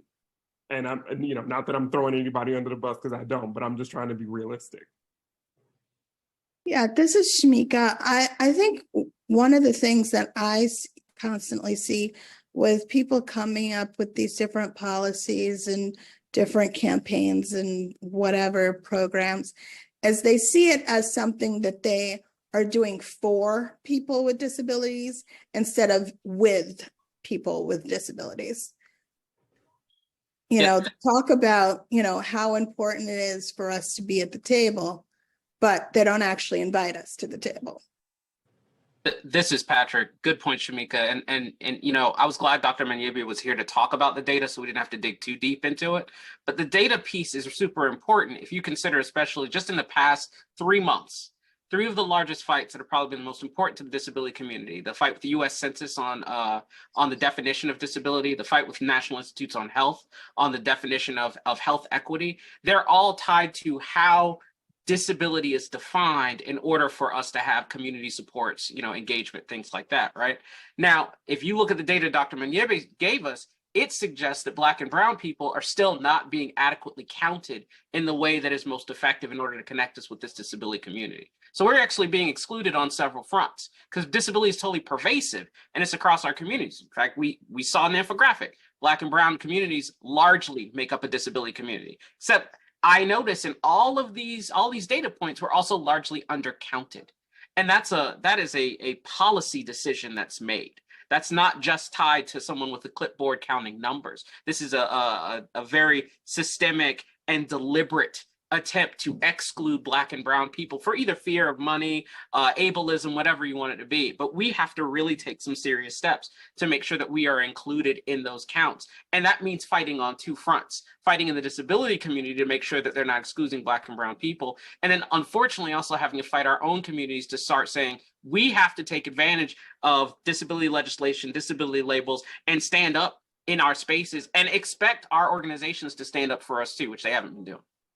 Hey, this is Thomas speaking, and I'm not a policy person, a policy expert by any means, but I do have some experience in trying to increase opportunities for blind people, specifically within an industry, audio description that I talked about earlier, but that serves the blind community. And what I witnessed that I think applies to the overall community is the fact that there's a strong resistance, right? Very few who see the value in hiring disabled folks. Others entertain the idea, but they point to all of these, what I think are artificial barriers, and they do absolutely nothing to remove them. And so, I can't find anything other than straight up ableism as the root and the cause of that. So, it's systemic, the exclusion that we face by all means, but we always have to deal with individual gatekeepers who are in charge. And therefore, I think, they're responsible for implementing solutions, but I don't think we can expect to make these folks allies by any means without updating their perspectives. So I think that requires policymakers by all means to just straight up just interacting more with disabled and like I think it was Ola said, not just disabled people who are Black, but Black folks who are actually speaking to those issues. So. Yeah, this is Tamika. I would like to echo what everyone is saying, just with personal experience, advocating it here in Michigan. It is a lot of, ableism and that, the African American community or the gatekeepers or, the major nonprofit organizations don't see, disability really as an important issue or don't really see it like I think people see it as a condition, but not as an identity. And so, that's another thing that, I try to do and, others are trying to do it here in Michigan. It's like, disability is an identity to us. And so, and we're Black also. And so, diverse voices deserve to be heard. And we need to be in a position and leadership and power. And it don't have to be either this or that. It can be both and, so those are things I'd like to add to the discussion. Agreed. This is Neil speaking. A famous poet laureate once said, "Men lie, women lie, numbers don't." And it's clear that when we're thinking about, Dr. Manyibe's numbers, and we're looking at the data, it's obvious to me that when we are thinking about making an effective impact, when we're thinking about making an impactful change, when we're, thinking about how much we have to do in order to be present, when we are looking at, it's one thing to look at numbers, but it's something else to say, well, who is actually in the room, who is actually at the table, who is actually holding the door open, who is actually making the table accessible, right? when we are thinking about who is in the room now, when we are thinking about who made an opening statement and left, right? I'm just going to make it plain. When we are thinking about the elected officials that are still here, when we are thinking about the elected officials, representatives from their offices that are still here and present. Thank you to those of you who are still here and present and willing to listen to us and not willing to leave as soon as you have the opportunity to make a quick statement, make passing inspirational quotes, and then leave. I don't care how many times you quote MLK. MLK is not relevant to this conversation. We need to actually be, being present and being ready to be held accountable is equally important, right? It's one thing to call yourself progressive. It's one thing to call yourself an ally. It's something else to actually be active in your accomplice status. I personally don't believe in allies because allies don't actually do the work. Allies are mostly self-appointed for the most part. They, most of the time, if not all the time, speak on behalf of the marginalized folks, the mostly intersectional folks, and don't allow for Black disabled people to actually speak for ourselves, to actually speak our own story, right? So when we are thinking about, honoring our, recent ancestors like Hidayah Broadbent, may she rest in peace. When we are thinking about all of these folks in all of our work that have been trailblazers in not just being present, but also speaking up and speaking out. We have to do a better job in our own community. My feeling is it's one thing to look at numbers and say we are severely underrepresented. Well, we're underrepresented because the Black community has a problem with Black disabled people, not only naming us, but also claiming us. And what I mean by claiming us is we are so convinced as the Black community that disability in our space is special or special needs, right? We've been put in those boxes, we've been put in those classes, we've been put in those departments for decades. And nothing has changed. Nothing has changed on top of the fact that the language, the definitions have not been expanded on. As been discussed earlier, we talk about the ADA and how outdated it is. And some of us are part of the ADA, some of us on this panel are part of the ADA generation, which means we were born before the ADA came into existence. And we know that even though the ADA has been around for 30 plus years, we also understand that the language in the ADA is outdated. We also understand that the definitions as described, not just in the dictionary, but also as it relates to self-identifying in the census, are also outdated and not expanded. So we have a lot of work to do. I think also, this is Shamika, as far as definitions are concerned, the other things that is a barrier is when people are applying for services and, I was born with a disability. My doctor says I was born with a disability, but if every office that I approach, I have to prove that I have a disability according to what their definition is. So it's like, that doesn't make any sense.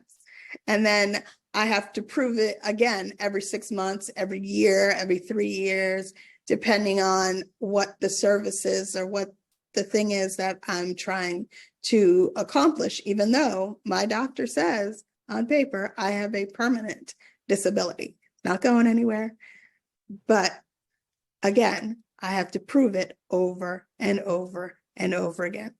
And that doesn't make any sense. And everybody says that it doesn't make any sense, but I don't see anybody doing anything about it.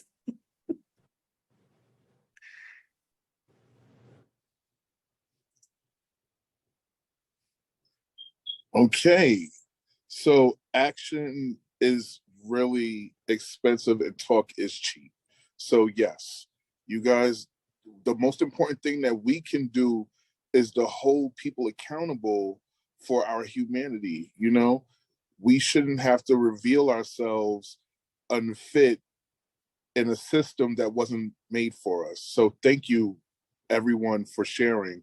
And now we're going to take a break for about 3 minutes, and we're going to allow the accessibility team to switch off, take a break, and we will be back with our 7 panelists and our questions.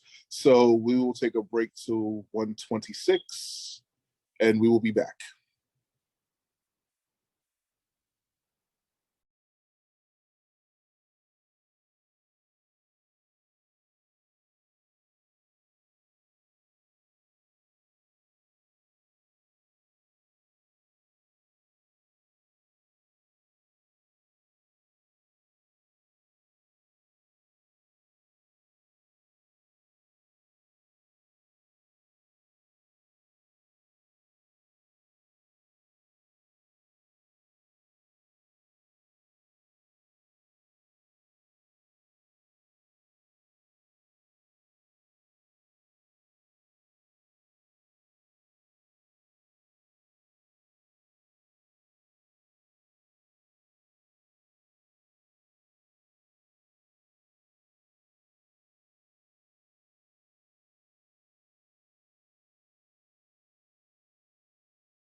All right, panelists, if you guys are still around, if you would turn your videos back on, we will begin again with question number 2. Fantastic. Perfect. All 7 panelists are here. Beautiful. Now, as we work towards an anti-oppressive framework,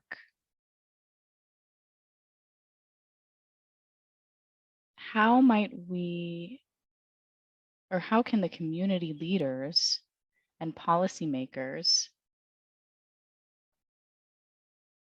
touch on the topic of transportation and education and perspectives and priorities of everyday life? How do we prioritize the needs of disabled folks with the perspectives of folks who are within the disabled community and that lens? Do you mind sharing how we can dismantle the barriers in regards to education and transportation? This is Patrick, and I'm gonna jump in here before DRC goes because I know he's next in the order. This is the wrong question.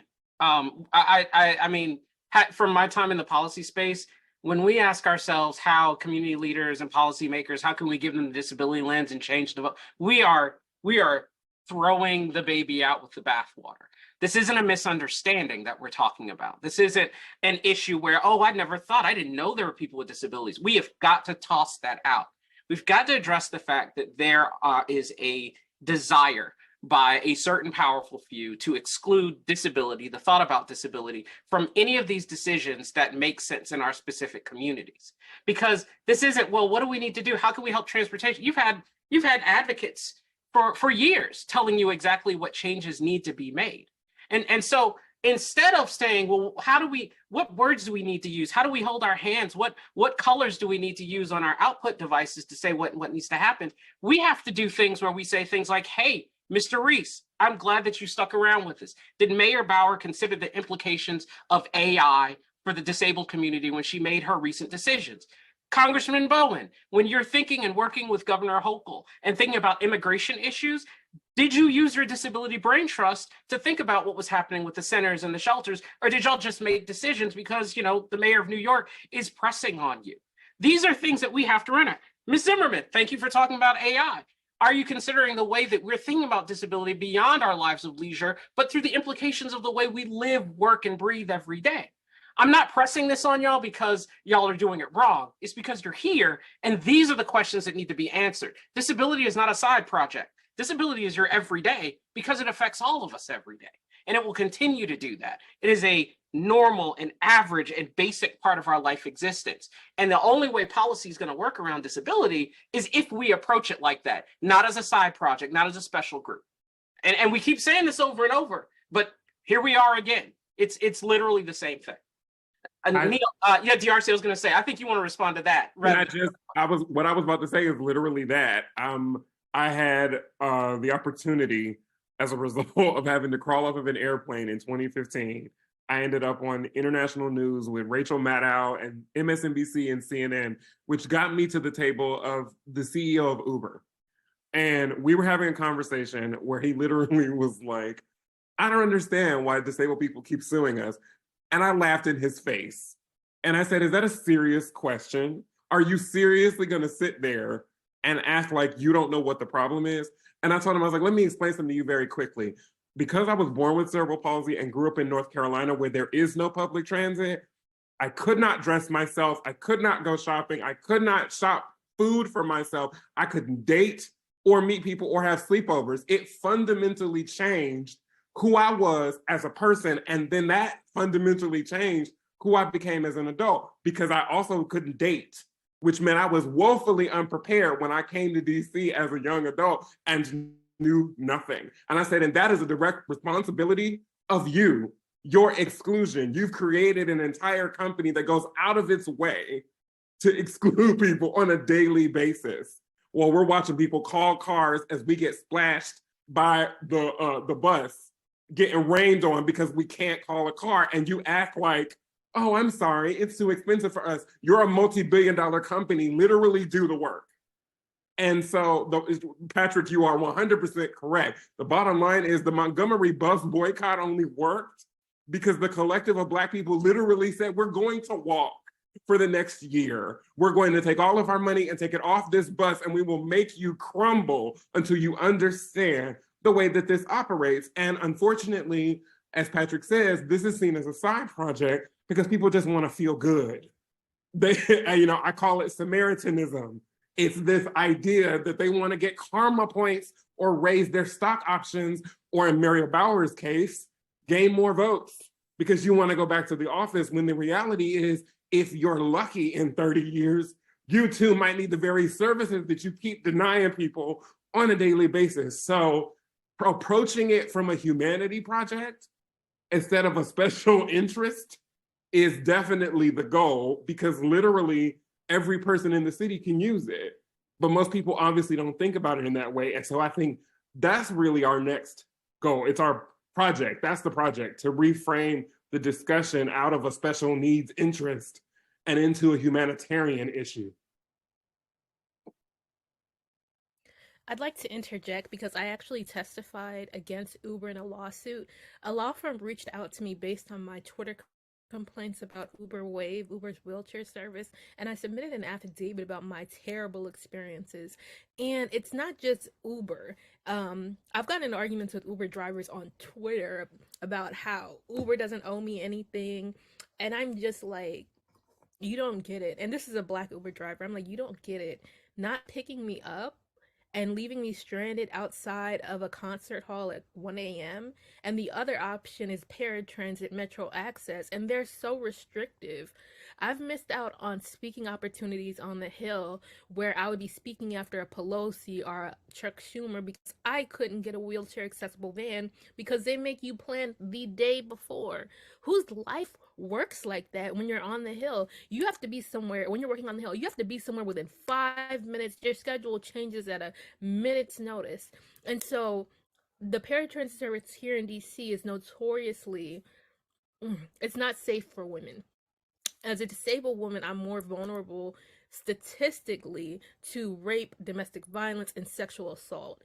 The paratransit service that I had to take to work, 2 drivers were implicated in rape cases. I've been hit on by those drivers, and these people know where I live. It's not as simple as just reject them. You're sitting in a wheelchair and you're rejecting a person who appears to be able-bodied, and that's a shot to the confidence. And I'm currently been getting letters from my paratransit service about me missing rides and that eventually they may suspend my account and my service. And I'm like, the many times that I have been left out in the middle of the night because you couldn't get your services together. And the fact of the matter is, you're missing out on money. Economically, the disabled community, the population of us, we are the largest minority. This is an opportunity. Move beyond what you think is just civil rights, disability justice. You are missing out on money because you don't believe that we belong in the same spaces as you. It goes back to the ugly laws where disabled people weren't able to leave their homes. You are uncomfortable being in the same space in the same space with people with disabilities. And I know Uber is expensive. It's not affordable for all people with disabilities. It's not affordable for me, but having Uber period as a ambulatory wheelchair user changed my life. I was able to go out and have a life. My wheelchair is my freedom. And when I cannot get freedom to leave my house and my community, I feel restricted. And it's a violation of my rights, but it's also bad business practices. Use your common sense. This is a market that's open, it's not a niche market, but this is a community that wants you. Why not do the right thing? This is Shamika. I say it all the time as far as it comes to transportation. Transportation for people with disabilities falls into 2 categories no matter where you are in the country. Either you have very little or you have none. And as the previous panelists have discussed, they hire drivers that I wouldn't hire to drive a box of rocks. And they put people in danger that don't have any other choice because there's no other service. There's no other way to live a life and get to work and get to school, all the things that people do every day that we should be allowed to do. And we shouldn't have to fight for our safety to get to work, to get to school. I'd also like to add how often the rules change with Uber Wave. When I'm in New York City for business, I can get an Uber wheelchair accessible van in 3 to 5 minutes because they are incentivized and paid extra to pick up a disabled passenger. I can get them at 1 o'clock in the morning. And I can't afford to live in New York, but here in DC, I was told, well, it's going to be hard for you to get an Uber Wave in the latter months of the winter and the summer because there are so many African drivers and they typically go back home during the winter and the latter parts of the summer. Secondly, the contract that Uber Wave in DC has with, I'm sorry, the contracting company that Uber contracts with to provide wheelchair accessible vehicles, they do not pick up past midnight. So I don't know how it is for other people, but DC is a major metropolitan city. Happy hours, why do you think that disabled people are nocturnal? Like that we don't have night lives, or that we may not need a ride to the emergency room or to the hospital in the middle of the night, and we don't want to take a costly ambulance. Imagine sitting somewhere at 11:30 at night, and this has happened to me many times. I've had to spend hundreds of dollars to find a hotel to stay in because I could not secure a ride home. And it's not fair. And even the hotels that I was staying in, it was ridiculous. I could hear the rats in the air conditioning vent. Why should I'm risking my safety as a young woman wheelchair user roaming the streets of DC at night because the metro also doesn't run late, neither does the metro bus. So I'm putting myself in danger, and everyone's like, well, that's your fault. You shouldn't choose to stay out late. And I'm like, but you do. You don't have restrictions on what you can do. And this is about networking and professionalism. I'm sorry, but happy hours, dinners run late. That's how it is. 11:30 should not be a cap for all of us. This is Patrick. I think an interesting through line for this conversation too is that it sounds like there's also a lot of services that people with disabilities have to use that are either underappreciated or basically like under supported.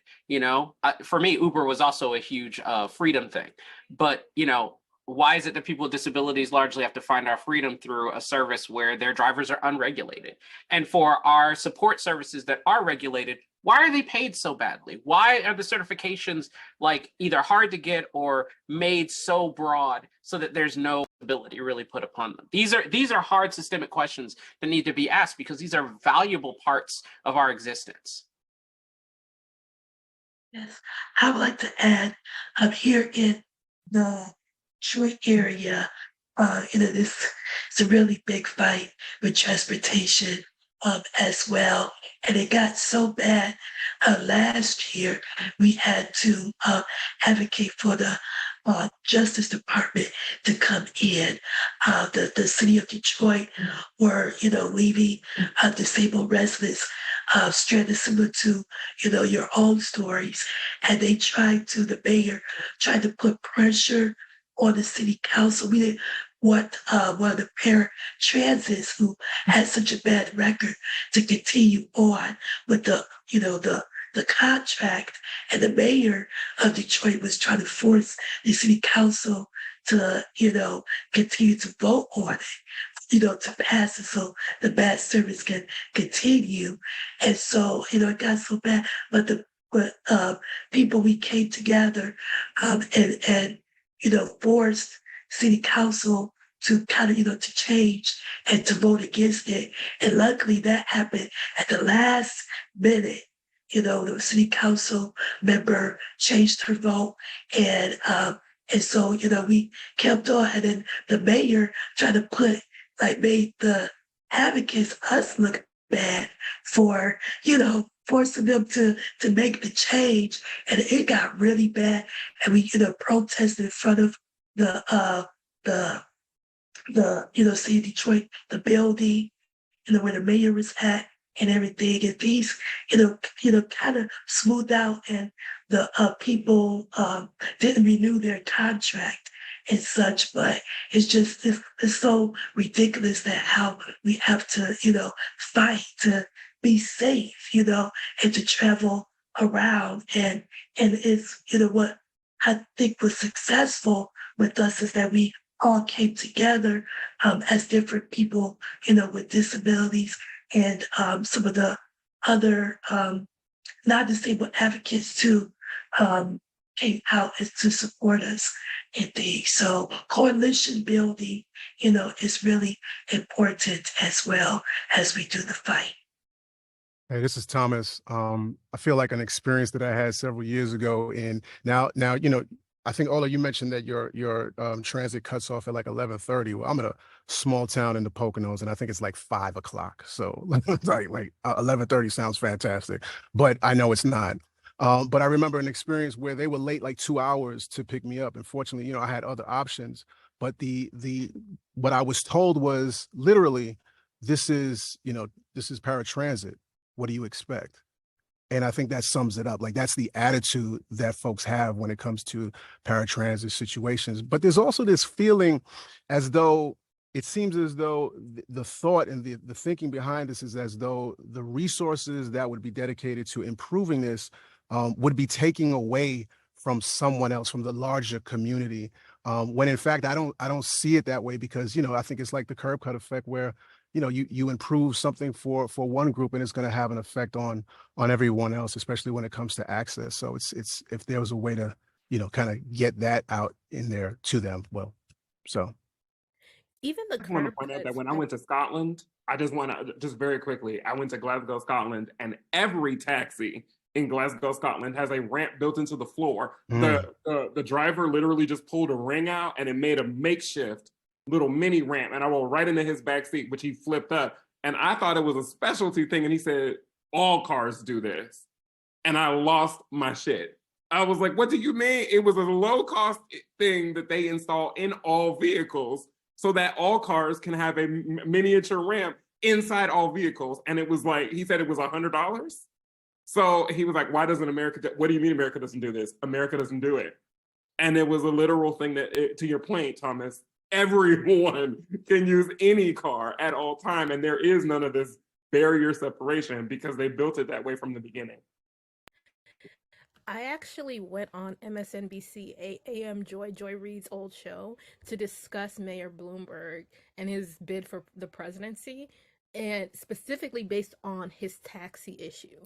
There was an opportunity for them to make every taxi in New York City accessible to the disabled, and Mayor Bloomberg decided against it. And his rationale, it was because it would be harder for taxi cab drivers to earn a tip because there will be a separation and a further barrier between the passenger and the customer if all New York City cabs were wheelchair accessible.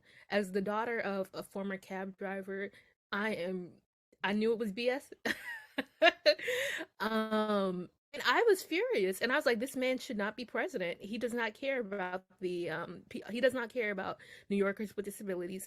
And on top of that, their response on MSNBC to his op-ed, like the person I was debating, he's like, he believes in the ADA. So you believe in the law? Like, what? That's not special.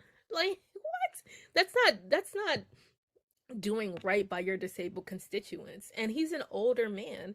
You would think that someone who will eventually, all of us will, I often say this, with age comes disability. You would think someone like that would have some type of a level of empathy, but because he is a billionaire, there will never be empathy. There you go.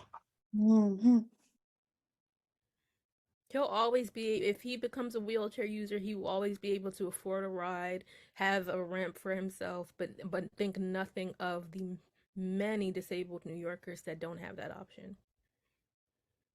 This is Patrick. I would also love to jump in on a question that I saw that DRC put in the chat, since I know we're also transitioning to questions. And it was about how do we sort of open the community up? How do we make, Blackness and disability sort of like be really more connected and be something that we're working on? And I'll say one thing from my experience in the policy space, I was very interested to see that when we worked in policy arenas, a lot of the disability policy experts, there's a large white community there. But at the programmatic level, where folks are actually working with individuals with disabilities, is very Black and brown. So this also isn't just a case of Black people don't know disability, which I think some of our colleagues in policy tend to try to sell to us. There is a distinction between whether you're allowed to implement policies and implement programs that serve disabled young people especially, versus whether you're writing or engaging on the policies. And I think it's also a reason why we've seen a larger group of white youth being in sort of this disability pride movement than seeing Black youth in a disability pride movement. And that's something that we have to, in the Black community, we have to really like work on addressing, because it's not a fix. It's going to come from the white youth disabled movement. That is so true. I used to work as the strategic business manager of a major disability nonprofit in DC. And literally what I was told to my face is that they focus primarily on white constituents because they are the ones that will give them money. And when I literally brought it up, but I'm a 30-year-old man with cerebral palsy in front of your face.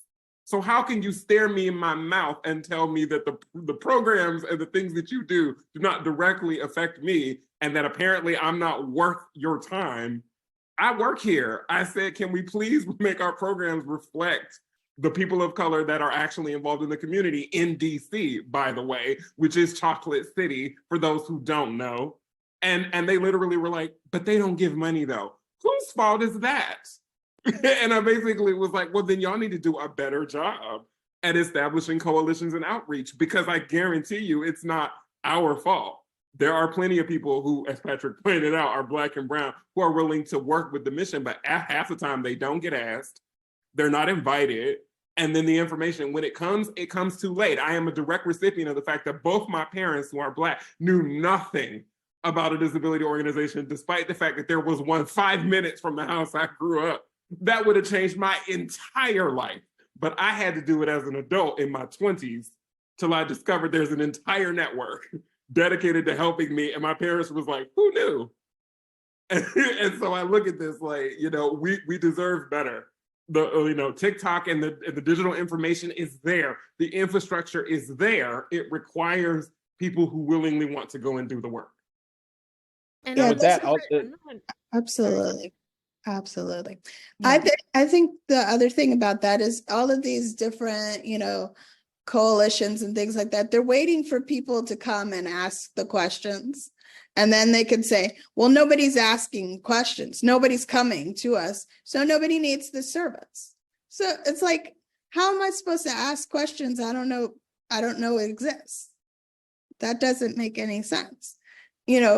Go out there, be out there, and stop waiting and for people to say, oh, these are the questions that I have, because people aren't going to do that. And then they can say, well, nobody's using it. And then it goes away. And I'll just say This this. has been a great conversation. And in the interest of time, I'd like to move on to our third question as we approach 2 o'clock. And so this is a sort of general question, and it's in 3 parts. I'd like everyone to have an opportunity to respond, and we may be able to continue the conversation with a second round of question or opportunity to speak. Now, reflecting on our time and on our theme, this has been a great panel thus far. I'd like to ask question number 3, and related to the 3 I's of oppression: ideological oppression, institutional oppression, and internalized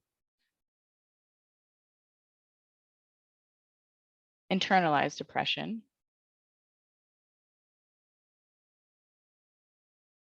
And interpersonal oppression. There are different forms of oppression, and I want you all to share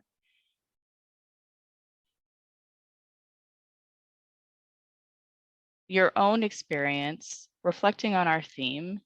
I want you all to highlight challenges and opportunities related to our topic, drawing from your own expertise and experience.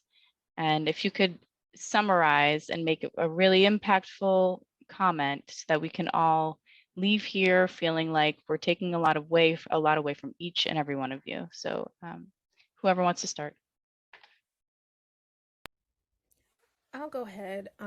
As a person with an acquired disability, I have a heart and kidney transplant that I had when I was 11, and I was diagnosed with a heart condition when I was 9.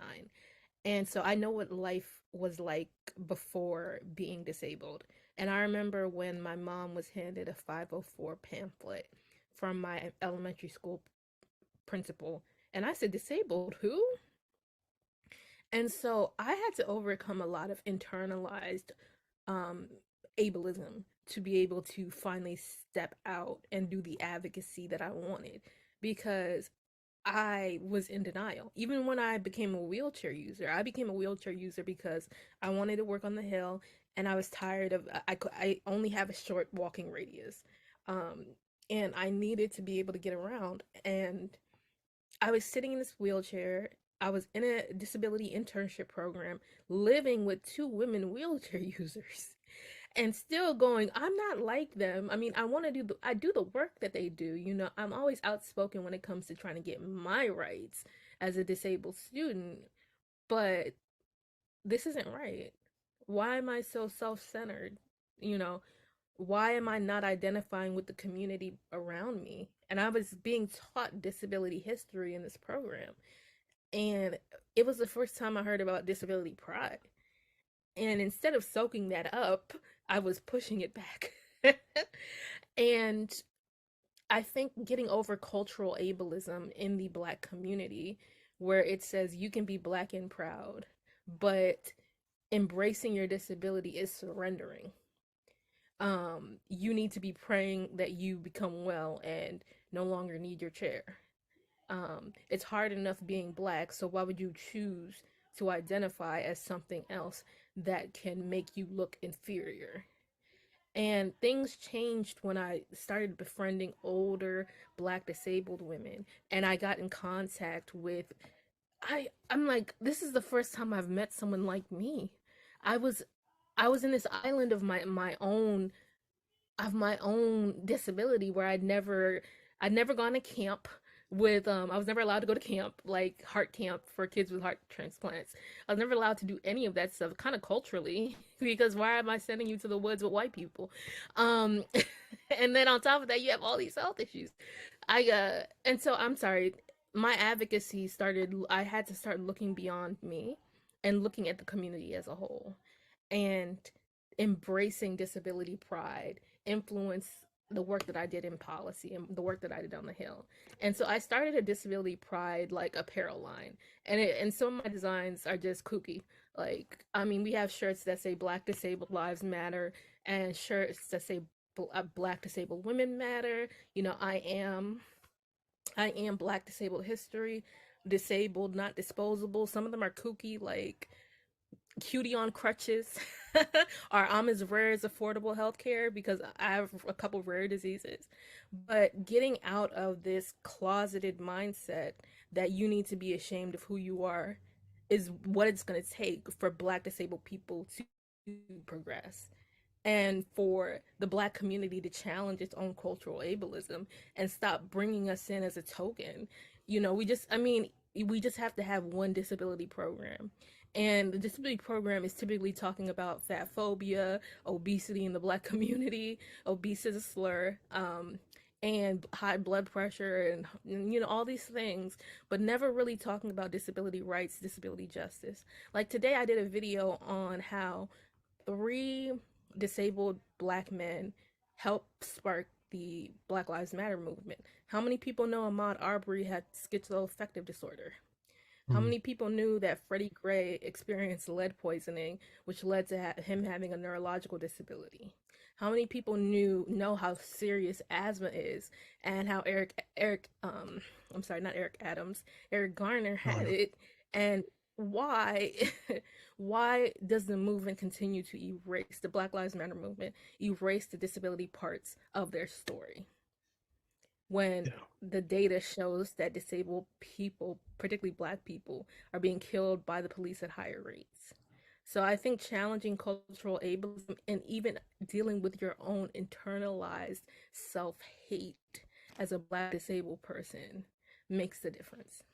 Yeah, I like to jump in right there after all of that, because I feel like I had some similar experiences as somebody who became blind as an adult, 35, and so I've been blind 20 years. I know that Black don't crack, but you know, so yeah, but I mean, just learning your own self, learning about your own internal ableism, and a key for that for me was about meeting other people, right? To hear about other people's stories, learn through other people, but even then, even that, what I was doing and who I had access to, there was something that was lacking. And that was, quite honestly, that was other Black people, because they were not in that space that I was in, thinking that I was gonna, meet other folks. It was in the blindness advocacy space.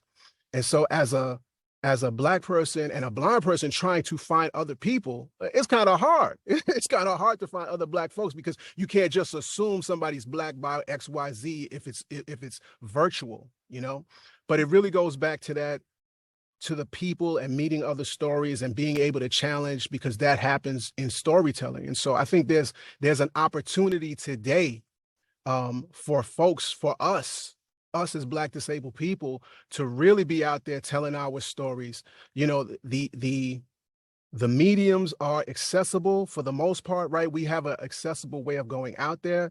And I think it's really not so much about just, getting the podcast to comment about, the latest club Shay or whatever. It's really about going out here and talking about these experiences and just learning all about it, and the problems and the issues, really putting that out there for not just folks outside of the community to learn about, but I'm talking about other Black disabled folks to just being able to relate to and hear about, because there are many people who probably don't have access to other Black folks, other Black disabled people. And then there's also those non-Black disabled people who need to hear our stories and the issues that pertain to us. So I think there's definitely opportunities for us to be doing that. I just want to sum it up. I literally just want to sum it up by saying, we Black. Our whole culture is about revolution and resistance. So of course, being Black and disabled is an even better part of that. It is literally the most revolutionary act that you can have. It goes beyond a regular version of Blackness to adding an extra layer. And I think once people understand that, then it makes total sense. Our whole culture is about resistance and revolutionary acts. So disability is a natural progression, and being Black disabled together is literally the best part. But folks have to be invited into that conversation and to understand it, because it literally makes the most sense. Yeah, this is Patrick. Oh, I'm sorry. Go ahead, Shamika. No, I was just going to say really quick. I know for me, it was all about, finding my voice and realizing that voice and that story can change not only my life, but those around me. I grew up, with people that had the idea that, being Black had to look a certain way, sound a certain way, being disabled, you weren't even allowed to talk about. So when I put all of that aside and out of my head and decided that my voice and the voice of God, I believe in God, are the voices that are important to my life. And I get to choose what voices that I'm going to listen to and how I'm going to show up in the world. And that may not look like the person next door or sound like the person next door, but it's me, and I love me and all of me, and that's okay. This is Patrick. I'm not going to reiterate the importance of building community, because that's easily the biggest step. And remember that community can be built multiple ways. It can be policy communities, it can be communities for activism, but it can also just be communities for existence, which is why all of those pieces are important. I'll also say in my policy space with that particular hat, it's also time for us to really reclaim the narrative about what inclusion means and really press that disability inclusion is state of the art. It's something that has to happen, and that is beneficial to everyone.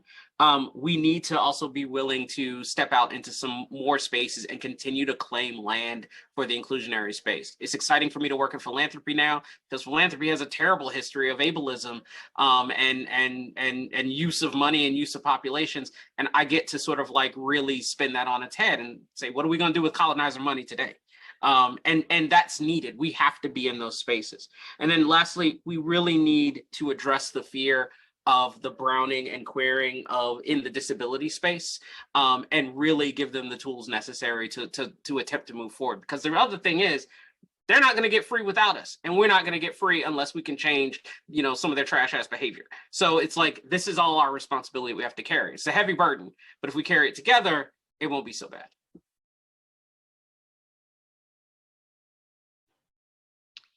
Chris here, CJ. Wonderful conversation. Thank you, panelists. I want to acknowledge that our time has come to an end. It is and I want to respect everyone's time. Unfortunately, fortunately, this is not the end. I hope we look forward to continuous dialogue based on what the co-host said, and I would like to turn it over to Marc to make the final remarks.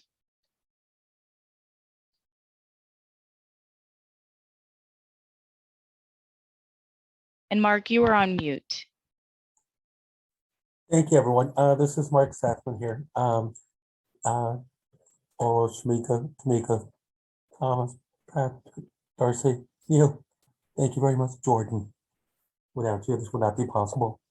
And I'd like to thank my college, Knox College, has supported this event. Edit Caption, this wonderful speech to text service has supported this event. And also New Disabled South. Thank you very much to Dom, Keshi. Their support is wonderful and very appreciative. Assemblymember Zinerman's support is wonderful. She really, really helped us. But thank you all. I think that just in summary, I think we need to be heard, and we need to push people. We need to make sure that the racism that we encounter in advocacy is something that we're saying, hey, look, we're here to build a conversation that includes everyone. We're here to empower everyone. It's an investment. I think Ola had pointed out the business side of things, and it's like, look, making accessibility, these investments and accessibility that we have made here, this is an investment in community. You're creating good paying jobs. You're creating, you're skilling, giving people skills, and they're the type of investments that build community because we're freeing people up. I think that Shamika has a wonderful point where we're talking about, we don't need to prove our disability. We're humans. We don't, we have the shared common humanity, and it's that intersectionality of our experience. We bring so much more to the conversation, and our perspective is that by reaching out to us, you're really communicating what they're calling the marginalized, the vulnerable communities. And it's like, well, we might be vulnerable, we are leaders, and we're in the vanguard because we understand what the issues are and how to connect the very hard to reach sections of our societies. And we understand how to bring everyone together. And that is one very powerful thing, because that is how you build a community that's going to be sustainable, that's going to be resilient. It's going to be that community that we build after the natural disasters or faces, whatever calamities that might face us in our lives, in our journeys. And I think that we overcome things. And I know through my own life, I'm overcoming ableism, racism. I lost 2 jobs last year because of the lack of ability to have accommodations made in financial services and remote work. We need to understand that businesses, governments need to explain how to make accommodations. It's not good enough for disabled advocates to say, oh, we refer you to JAM. We need to empower people by saying, look, you need to understand the technology. We need to help people identify how to conduct interactive process, how to do a social impact assessment, how to do a community engagement project like the Digital Equity Act. The states are spending hundreds of millions of dollars, but they're going around, they're not engaging disabled communities, they're not engaging Black and brown communities or lower income communities. They're not engaging our communities. And since we are in the vanguard and the forefront, it is powerful that disabled advocates always push forward. And for hearing and vision challenges like deaf blindness, it is effective communication. Meaningful access to effective communication is key. Paying for interpreters. There's a difference between tactile ASL and American Sign Language. There's there's qualitative difference between pro-tactile, tactile ASL. We need to be aware of Braille literacy and empowering people to understand that Braille literacy is critical for our vision challenges. We need to invest in, why don't we have a line of textbooks, science, math textbooks, geometry, algebra already prepared that is Braille, that is accessible for people with print disabilities? Because we know that institutionally, systemically, why don't we just print those books in advance instead of making people spend several months and $7,000 at a time to print up a single textbook for geometry or advanced math, calculus. There are things as a society that they're investments in our community and our world, and they're the investments that are inclusive, and they are and create a sustainable path forward. And it's just by part of the electoral process. When you're out there in the electoral process, by engaging our communities, you're bringing those volunteers, give them the experience to be, learn how to do interpretation, how to be captioners. You're bringing people into that system. It's impossible. How do you expect to sell your campaign message if you're not targeting our communities? Just because you do not know how to communicate with someone who has a hearing and vision challenge does not mean you should ignore them. We are most likely, just because you use a wheelchair, you are, why are you picking events where there's no ramp? Accessibility, basic accessibility. You want to include people, and as by including people, and you tell us that your websites are accessible, we find that they are, we're going to flock to buy your goods. We're going to flock and let people know that this is where we can go and hang out, talk, be human, act like humans that we are, not be treated like second-class citizens. We're Black, we're proud, we're damn proud, and we're part of our communities. And it's, it's up to us to really push our elected people forward. We can't allow people just to say, oh, we're tired, we don't want to act. We need to push our elected people forward, and we need to let the state know. We just can't be accepting and say, oh, well, they'll never listen. We need to challenge people. We can't accept white-led organizations appointing our representatives the way that is being done in the disabled community. I know it's like white-led groups are, gatekeeping those seats at the table. And it's time that we really challenge them and push them forward and say, look, get out of our way. If we want to share power, we're happy to share power, but you are clinging to it in a way that is detrimental to everyone's well-being. Thank you, everyone, for being here. Thank you. God bless you. Thank you so much. Amazing. Thank you, Marc. Jourdan, would you like to close us out? I mean, it's such an honor that you're hosting this, so I'd like to end with you. Thank you so much, Marc, and well, Jourdan, for I'm just meeting you this year. We haven't met in person, but I really thank you for stepping in and supporting Marc and this initiative. This panel was dynamic. I've taken my notes. I hope to be in contact with each and every one of you. Thank you for your authentic voices and your willingness to stand on the front line and fight for what you need. There are some things that I would have shared, but I really do think that we need to be in a room with pen and paper and started moving this agenda because it's important. And to someone's earlier point, the reason why a lot of these things aren't happening because you aren't sitting in the room. And whether it is a hearing that is here, as much as I think that we need to do in New York State, I'm listening to the DC stories and just am just shocked that they're just so far behind in some of the things that we've put together. And so I think we can certainly share there. But I hope that we can arrange for you guys to come and participate in hearings that we'll have to address some of the issues that were underscored today. So thank you all. And I'm still listening and I'm still learning. And I thank you for being patient with me to as well. Marc, you're the best. Keep giving them heck. And I'll see you in the halls of Albany. And I'm feeling a little under weather and I have changed my clothes. That's the reason why I'm not on the Zoom, but I'm still here. Not a problem. Thank you, everyone. This was wonderful. It was great. It won't be the last. And that's all I have to say. We're signing off. If the panelists could just stay on for like 2 minutes. Our volunteers, our wonderful group of volunteers. Yes, of course. Yes, thank you to our volunteers, our event supporters, event sponsors, the panelists. You all are dynamic. Our opening speakers. Marc, you were the visionary behind this.